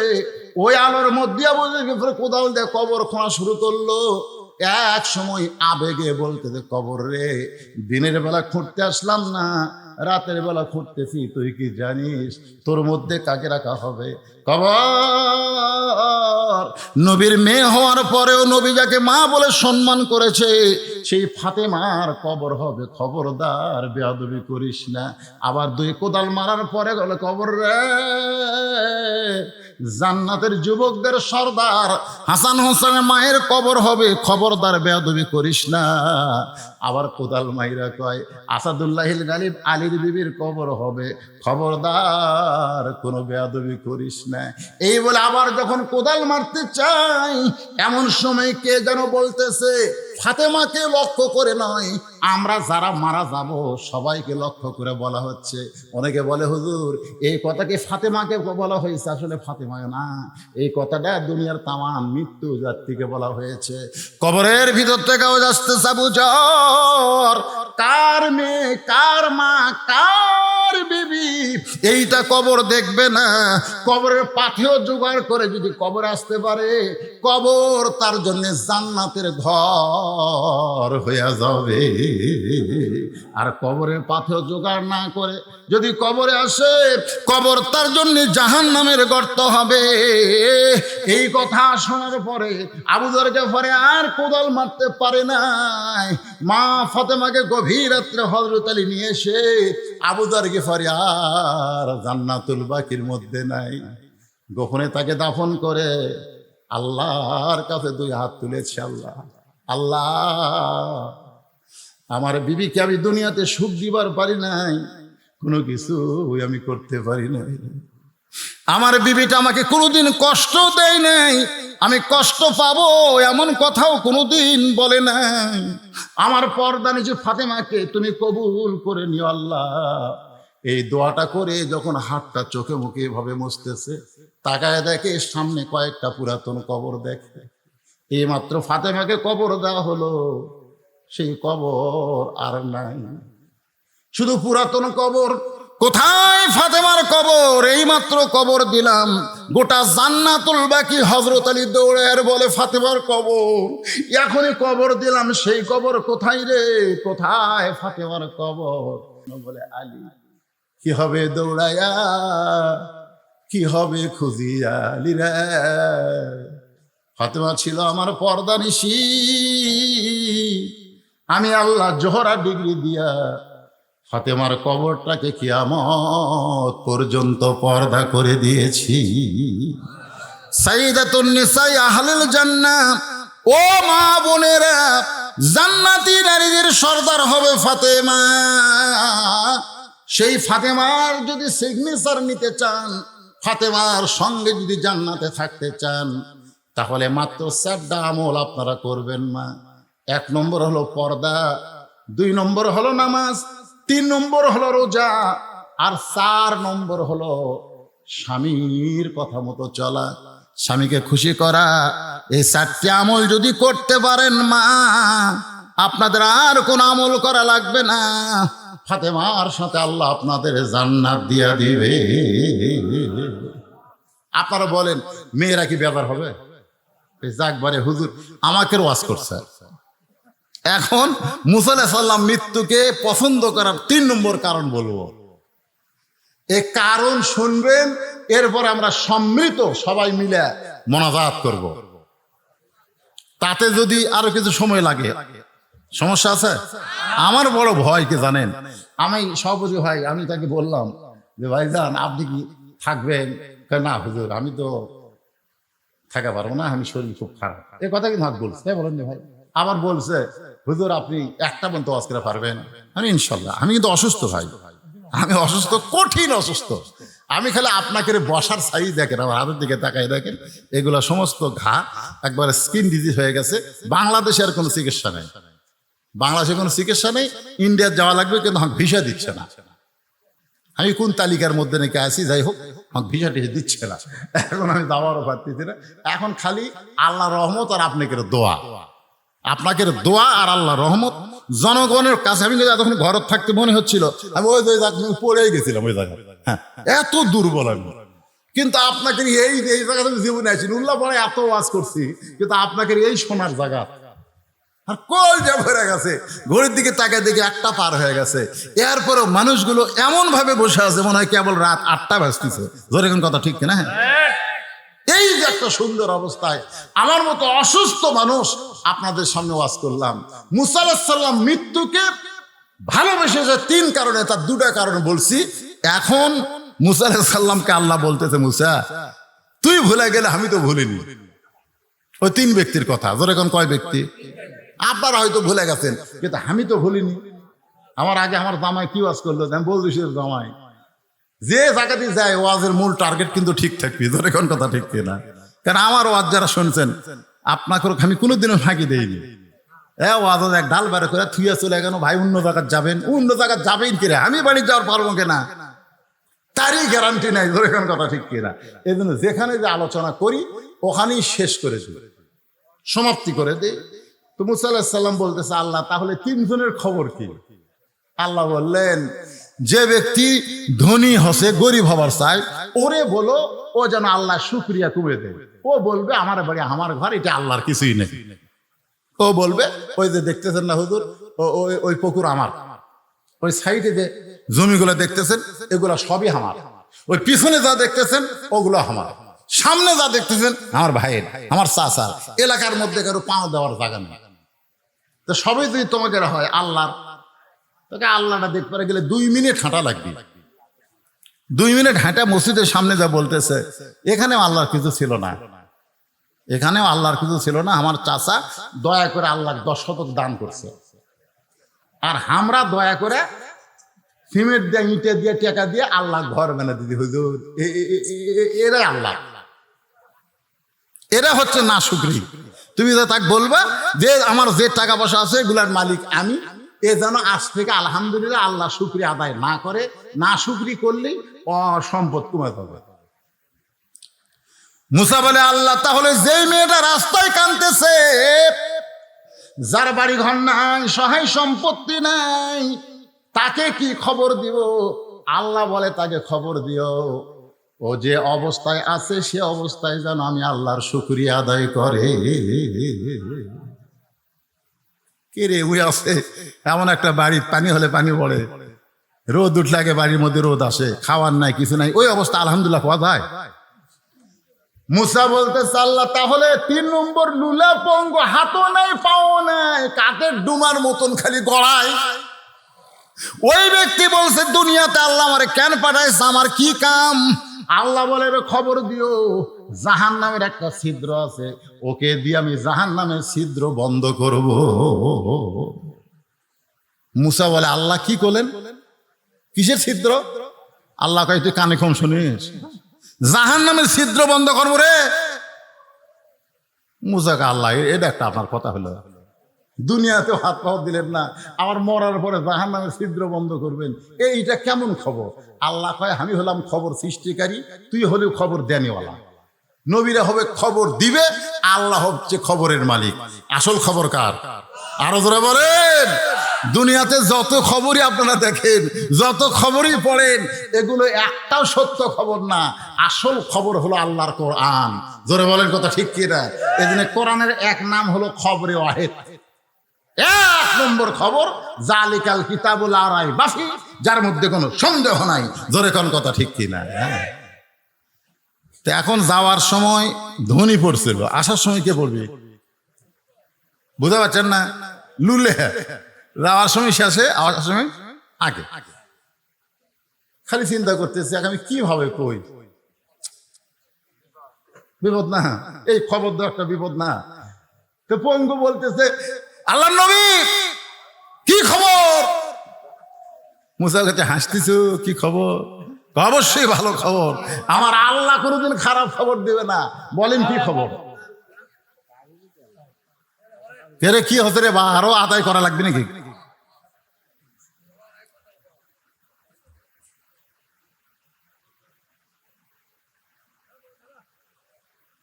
আচ্ছা মানে এটা দেওয়া মানে, আর আপনারা সগলিক মোনাজাত দিবেন না?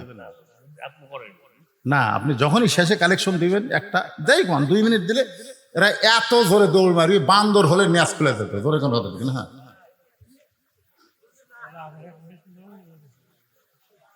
হ্যাঁ, কোনটা সেটা?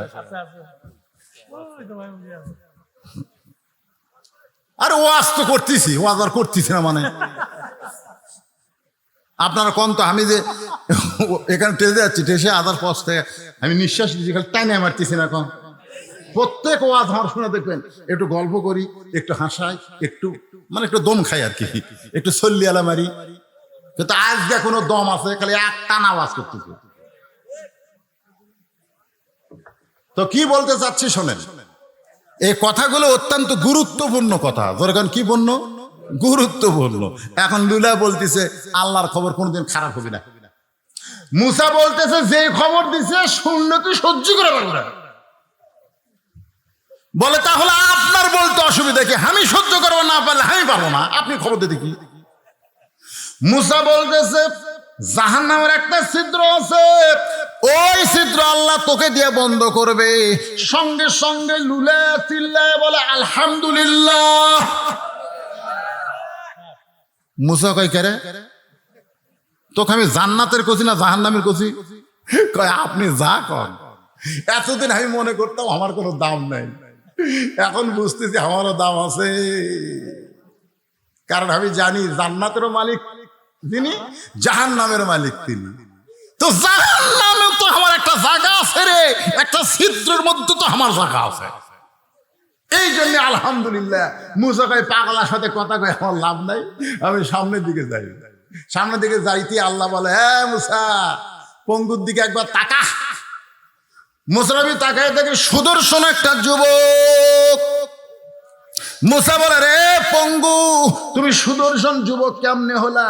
বলে আল্লাহর শুকরিয়া আদায় করার কারণে। লাইন শাকারতুম লাযিদান্নাকুম, আল্লাহ তাআলা আমাকে সৌন্দর্যের নিয়ামত দান করেছে। এবার বুড়ির সাথে দেখা, মহিলার সঙ্গে দেখা। ওগো আল্লাহর নবী, আমার খবর কি? বলে যে অবস্থায় আছেন আলহামদুলিল্লাহ কোন। বুড়ি কয় তোর মাথা খারাপ, তুই কিসের নবী রে? এই অবস্থায় কোনোদিন আলহামদুলিল্লাহ বলা যায় না। যারা খাবার নাই, বাড়ি নাই, ঘর নাই, সহায় সম্পত্তি নাই, আমি আলহামদুলিল্লাহ বলতে পারবো না। মুসা বলতে তোমার বাস তুমি করো। এই কথা বলে যখন সামনে যায়, আল্লাহ বলে মুসা তাকায় দেখ। মুসা নবী তাকায় দেখে একটা আচমকা ঝড়ে যা ছিল সেটাও নাই। এবার ধনী লোকের সঙ্গে দেখা। ওগো আল্লাহর পয়গাম্বার, আমার খবর কি? বলে যত সম্পদ আছে এই সম্পদ কার? বলে আল্লাহর। তাহলে তুমি ধনী হইলা কেমনে? বলে আল্লাহ আমাকে ধনী করে নাই, এগুলা দেখাশোনার দায়িত্ব দান করেছে। এত সম্পদ আমি আর দেখাশোনা করতে পারবো না গো, এজন্য আমার সম্পদ যেন আল্লাহ কমায় দেয়। এই কথা আপনি কি খবর পাইলেন?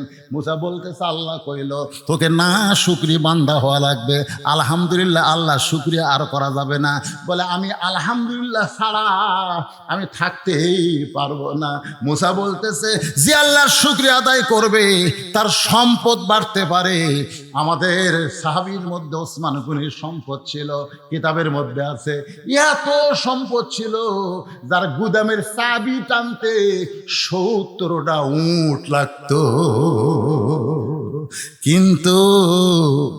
কিন্তু কোনোদিন বলে নাই এই সম্পদের মালিক আমি। কোনোদিন বলে নাই এই সম্পদের মালিক আমি। যতবার হাত তুলতো ততবার বলতো আল্লাহ তোমার সম্পদ তুমি আমাকে নিয়ামত স্বরূপ দান করেছো, আমি যেন নিয়ামতের শুকর আদায় করে সম্পদের যে হিস্সা সেটা যেন আল্লাহ রাস্তায় খরচ করতে পারি। ধরে কারণ সুবহানাল্লাহ। ব্যক্তি গিয়া দেখতেছে সন্ধ্যার সময় ওসমান গনি বাতির আলো কমায়। চিন্তা করে এত ধনী মানুষ এই সামান্য আলো কমাইতেছে, আমি এত গরিব, আমার বাড়িতে আলো কিন্তু আমি তো কমাই না। ই খুবই কৃপণ, এত ধনী নবী যে কইল দান করবে, এর কাছে আমি দানের কথা কেমনি বলবো?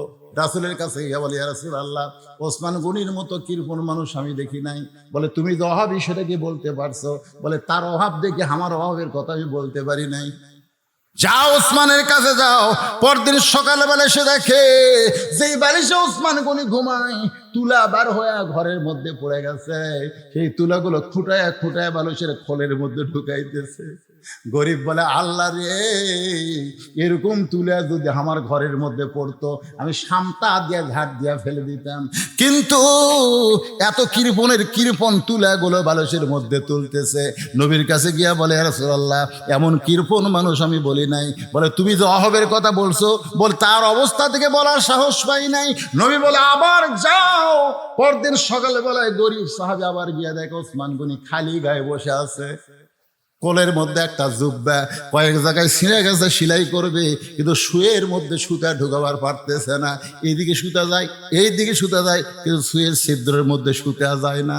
গরিব কয় ইচ্ছা করলে কোটি কোটি নতুন পাঞ্জাবি নিবার পারবি, এত সম্পদের মালিক হইয়া সামান্য একটা শুয়ের মধ্যে সুতা ঢোকার পারতেছিস না, জুব্বা সেলাই করবি কিরকম? চিৎকার দেবে ওসমান ভাই। ওসমান বলে আসসালামু আলাইকুম, জোরে কারণ সুবহানাল্লাহ। গরিব বলে ভাইজান কি হলো? ওসমান বলে ভাই রে, চোখের জ্যোতি কমে গেছে ভাই, এই জন্য শুয়ের মধ্যে সুতা ঢুকাবার পারতেছি না, তুই একটু আয়, একটু সুতা ঢুকাইয়া দে। এবার সুতা ঢুকাইয়া দিছে। ওসমান গনি খফ করে হাত ধরে বলতেছে, এই যে শুয়ের মধ্যে সুতা ঢুকাইলি, এর বিনিময়ে তোরে কি দিব? গরিব বলে কিছুই দেওয়া লাগবে না, খালি হাত ছেড়ে দেন, কারণ গরিব জানি তিনবার যা দেখছি, এই কৃপণ আবার দিবে কি? ওসমান গনি বলে ম্যানেজার। ম্যানেজার বলে হুজুর কি খবর? বলে তোরা তো জানিস না এই লোকটা আমার কি উপকার করলো, আমার ছেঁড়া জুব্বা সেলাই করার জন্য শুয়ের মধ্যে সুতা ঢুকাইয়া দিছে, এর বিনিময় হিসাবে একে 100টা উট দিয়া দে। গরিব বলে হুজুর আপনি কি কন, সামান্য শুয়ের মধ্যে সুতা ঢুকাইলে 100 উট। ওসমান গনি বলে ম্যানেজার 200 উট দিয়ে দাও। গরিব বলে হুজুর কি বলেন? ওসমান গনি বলে ম্যানেজার ফার্মে কত হবে? বলে 2000-এর বেশি, সবগুলো দিয়ে দাও। গরিব জোর হাত করে বলে হুজুর আর কথা বলবো না, কারণ কথা বললি বাড়তিছে। তাহলে 3বার আমি কি দেখলাম? বলে কি দেখছো? বলে প্রথম দেখলাম আলো বেশি হয়েছে দেখে আলো কমাইলেন, তারপরে দেখলাম বালুস ফাটা তুলে পড়ে গেছে, সেই তুলে আবার ফুটাইয়া তুললেন, তারপরে দেখলাম শুয়ের মধ্যে সুতা ঢোকাবার পারতেছেন না। ওসমান গনি বলতেছে 3বার যেইটা দেখছো সেটার নাম হলো দুনিয়া, আর তোমারে যেইটা দিলাম সেটার নাম হলো আখেরাত। এই দুনিয়ার আলোর দরকার ওসমানের নাই, কারণ অন্ধকার কবর ওসমানকে ডাকতেছে। এই দুনিয়ার বালিশের দরকার ওসমানের নাই রে, কবরে কোনো বালিশ ওসমানের থাকবে না। এই দুনিয়ার ভালো পাঞ্জাবির কোনো দরকার নাই, কাপড়ের কাপড় ছাড়া ওসমান কিছুই নিয়ে যাবার পারবে না। কিন্তু তোরে যে 2000 উট দিলাম ভাই, এই 2000 উটের বিনিময়ে আল্লাহ যেন আখেরাতে ওসমান রে জান্নাত দেয়। খালি সুবহানাল্লাহ কইলে হবে না। আমাকে বলছে হুজুর ওসমান গনির মতন কোন পাগলা যদি এখানে থাকে, আখেরাতের প্রাধান্য দিয়ে গোরস্থান মাদ্রাসার প্রতি যদি একটু মহব্বত করে, আমি বেশি কিছু চাই না ভাইজান। এ মাদ্রাসায় ছাত্র কয়টা? এ আবাসিক ছাত্র কয়টা? কয়জন? 40 জন ছাত্রকে 40টা কোরআন শরীফ দেওয়া লাগে ভাই। এ হাজার হাজার মানুষের মধ্যে 40টা মানুষ আমি চাই একটা কোরআন শরীফ মাত্র 500 টাকা, এটা লগদ দান, বাকি না। বাপ মার কবরকে জান্নাত বানানোর জন্য একটা ছাত্র হাতে একটা কোরআন শরীফ বাবদ 500 টাকা দেবেন। আপনি 500 টাকা দেওয়া মাত্রই আল্লাহ আপনার বাপ মার আপনার নিজের নামে একটা কোরআন দানের সওয়াব দিয়ে দিবে। এতগুলো মানুষের মধ্যে মাত্র 40 জন ব্যক্তি আসেন 500 করে টাকা নিয়ে, একটা 500 টাকা লোড দেবেন, একটা কোরআন দানের সওয়াব হবে। 40টা ছাত্রের হাতে 40টা কোরআন আমি চাই। 40-এর বেশি দিলে আমি নেবো না, মাত্র 40টা। যে হারে আসতেছে চাইবেন ভুল করলো রে। কয়টা দিলেন? 2টাই দিছে, মাশাআল্লাহ। একটা চাইছে ভাই আমার 2 কোরআন 1000 টাকা, আর একজন এক কোরআন শরীফ বাবদ 500 টাকা, আর একজন কোরআন বাবদ।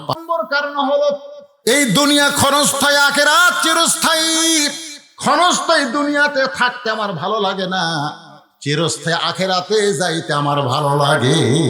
ধরে গান সুবহানাল্লাহ। আপনারা বলেন তো আপনাদের কাছে চিরস্থায়ী ভালো না ক্ষণস্থায়ী ভালো?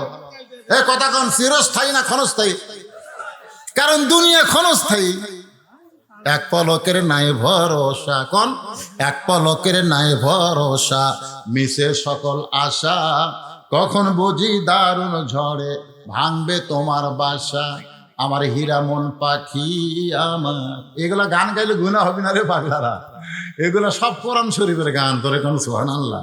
আমার হীরা মন পাখি আমার প্রাণ পাখি, তোরে কোথায় রাখি পাখি রে, সবই মিশে আর ফাঁকি।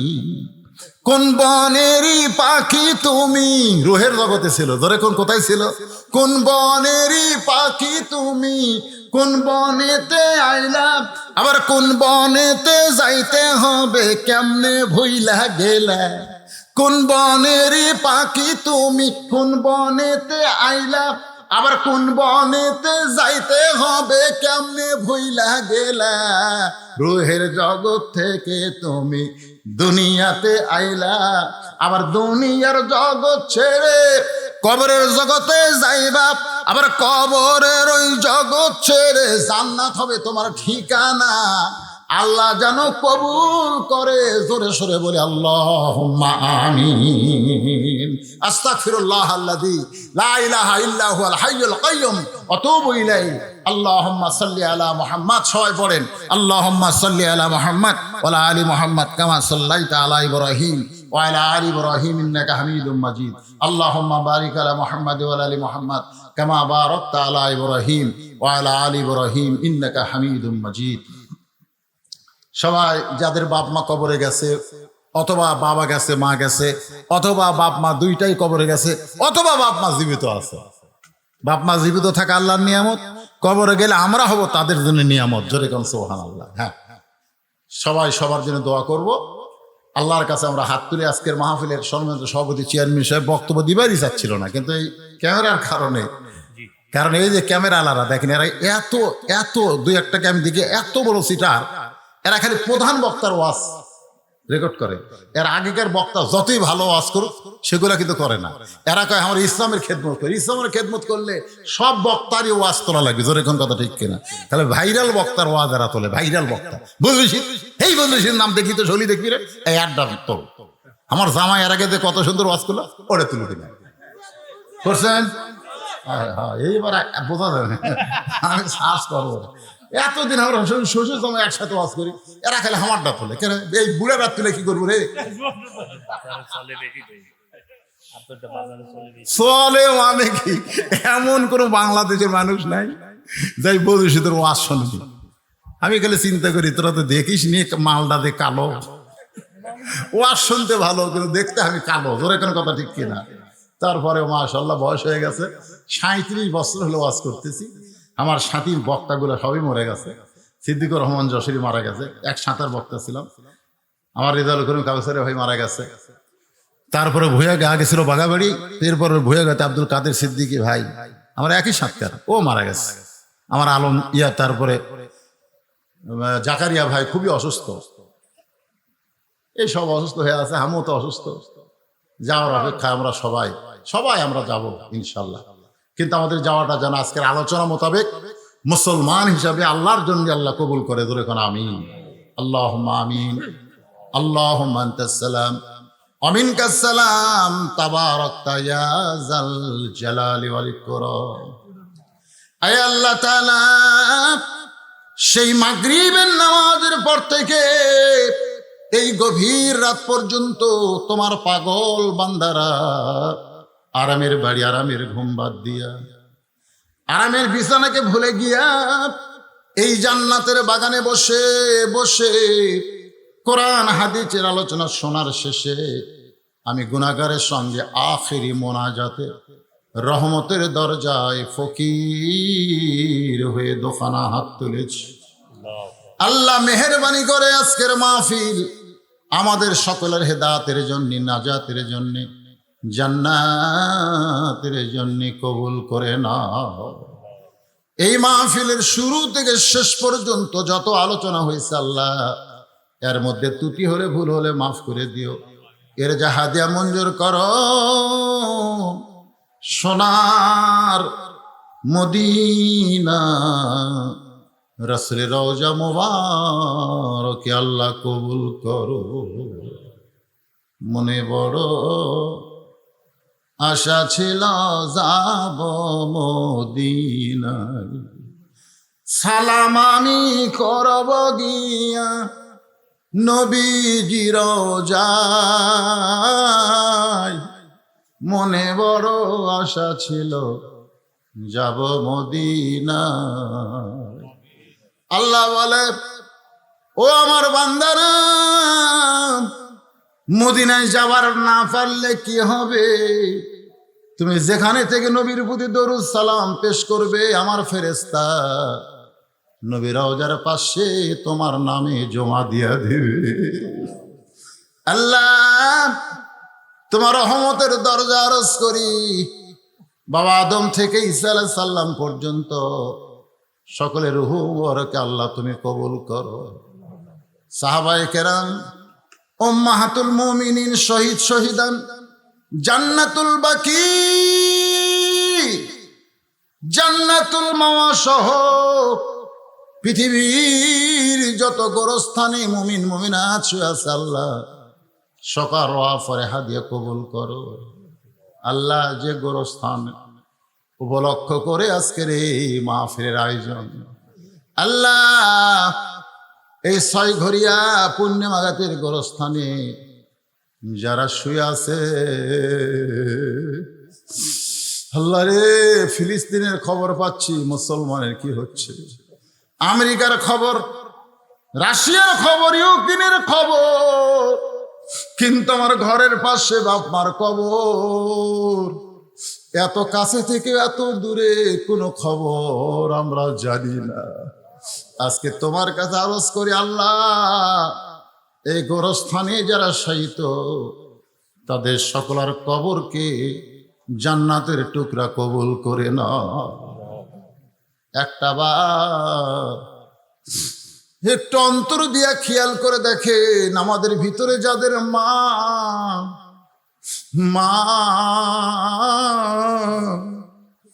কি দরদি নাম, সারা জীবন ডাকলেও প্রাণ ভরবে না। কি বলবো প্রসবের কথা, মা বিনে সেই ব্যথা কেউ তো বুঝিবে না। মাজন ঠেকিয়া সন্তানের দায়, অকালে মা মারা যায়। মায়ের গর্ভে থাকতে কত কষ্ট লাগতে গুতা মারে দিস। ও দরদি আল্লাহ, মায়ের 1 ফোঁটা দুধের দাম কাটিলে গায়েরই চাম, 5 জুতা বানাইলে ঋণের শোধ হবে না। এই দরদের মা যাদের কবরে গেছে, তাহাজ্জুদ রক্তে তোমার দরবার করি আল্লাহ, মায়ের কবরকে তুমি জান্নাতের টুকরা বানায়া দাও। বাবার মতন আপন কেউ নাই রে দুনিয়ায়, নিজে না খাইয়া বাবা, নিজে না খাইয়া বাবা সন্তানকে খাও। আমি বহু বাবাকে দেখেছি সিরা স্যান্ডেল পায়ে দিয়া ছেলেকে সামলান নতুন জুতা কিনে দেয়। আমি বহু বাবাকে দেখেছি মাটির চকিতে ঘুম পাড়ে ছেলেরা খাট বানায় দেয়। আমি বহু বাপকে দেখেছি ঈদের দিনে নিজের নতুন কাপড় কিনে না সন্তানের জন্য কিনে নিয়ে আসে। এই দরদের বাবা, বাবা গো, আমি সব বাবা রেতি হয়ে গেছি। আল্লাহ মেহেরবানি করে বাবার কবরকে তুমি জান্নাত বানায় দাও। আমাদের দাদা দাদি নানা নানি বড় নিয়মত ছিল, কবরে গেছে, আল্লাহ কবরকে জান্নাত বানায় দাও। আল্লাহ যাদের জন্য দোয়া করবার কেউ নাই, আমরা তাদের পক্ষে দোয়া করি আল্লাহ, তাদের কবরগুলো তুমি জান্নাত বানায় দাও। মাদ্রাসাকে কবুল করে নাও, মাদ্রাসার সভাপতি, মাদ্রাসার সেক্রেটারি, মাদ্রাসার ক্যাশিয়ার, মাদ্রাসার কমিটি, মাদ্রাসার মুহতামি, মাদ্রাসার তালবে ইলম, মাদ্রাসার ওস্তাদ, মাদ্রাসার যার মাথায় পাগড়ি দেওয়া হলো, আল্লাহ সকলকে কবুল করে নাও। আজকের মাহফিলের সম্মানিত সভাপতি চেয়ারম্যান সাহেব, আল্লাহ প্রধান অতিথি সহ সুধীজন সকলকেই তুমি কবুল করো। আল্লাহ হাজার হাজার টাকা দান করেছে, এমনকি 10টা টাকা হলেও যারা আজকে দান করেছে, আল্লাহ এই দানগুলো তুমি জান্নাতের বিনিময় হিসাবে কবুল করে নিও। আল্লাহ কে কোন নিয়তে হাত তুলেছে, আল্লাহ সকলের নেক নিয়ত নেক আশাকে কবুল করো। আমরা সবাই মরে যাব। যেদিন আমাদের মৃত্যু হবে দিনটা যেন জুমার দিন হয়, মাসটা যেন রমজান মাস হয়, ইমানের সাথে ইজ্জতের সাথে মুসলমান হইয়া, অথবা বাতিলের বিরুদ্ধে লড়াই করতে গিয়া ফিলিস্তিনের মুসলমানের মতো এ দুনিয়া থেকে শাহাদাতের পিয়ালা পান করতে পারি। আল্লাহ আমাদেরকে তৌফিক দিও। কাশ্মীরের মুসলমান, ফিলিস্তিনের মুসলমান সহ পৃথিবীর যত দেশে মুসলমান নির্যাতিত হয়, মুসলমানের তুমি ছাড়া কেউ নাই। আল্লাহ মুসলমানের প্রতি রহম করো। আল্লাহ জালেমের জুলুম থেকে আলেমদেরকে হেফাজত করো। আল্লাহ আমাদের সকলকে তুমি মাফ করো। আমার যে পুলিশ ভাইটা দাওয়াত দিয়েছে, আমার জামাই আসার পর থেকে বারবার বলল, কিন্তু দেখা হলো না। আল্লাহ পুলিশ ভাই সহ প্রশাসনের যারা মাহফিলের তদারকি করেছে, আল্লাহ সকলকে তুমি কবুল করো। উল্লাপাড়ার পিয়ানো সাহেব থেকে ওসি সাহেব, আল্লাহ যারা মাহফিল করার ব্যাপারে কোনো বাধা দেয়নি বরং অনুমতি দিয়েছে, আল্লাহ তাদের সকলকে তুমি কবুল করে নিও। সুবহান রাব্বিকা রাব্বিল ইজ্জাতি আম্মা ইয়াসিফুন ওয়া সালামুন আলাল মুরসালিন। ভুলে গেলে চলবে না, আমার মা বোনদেরকে আল্লাহ তুমি কবুল করো। আবেদা সালেহ পর্দা কবুল করে মৃত্যুর সময় আমাদের জবানে তুমি জারি করে দিও, লা ইলাহা ইল্লাল্লাহু মুহাম্মাদুর রাসূলুল্লাহ।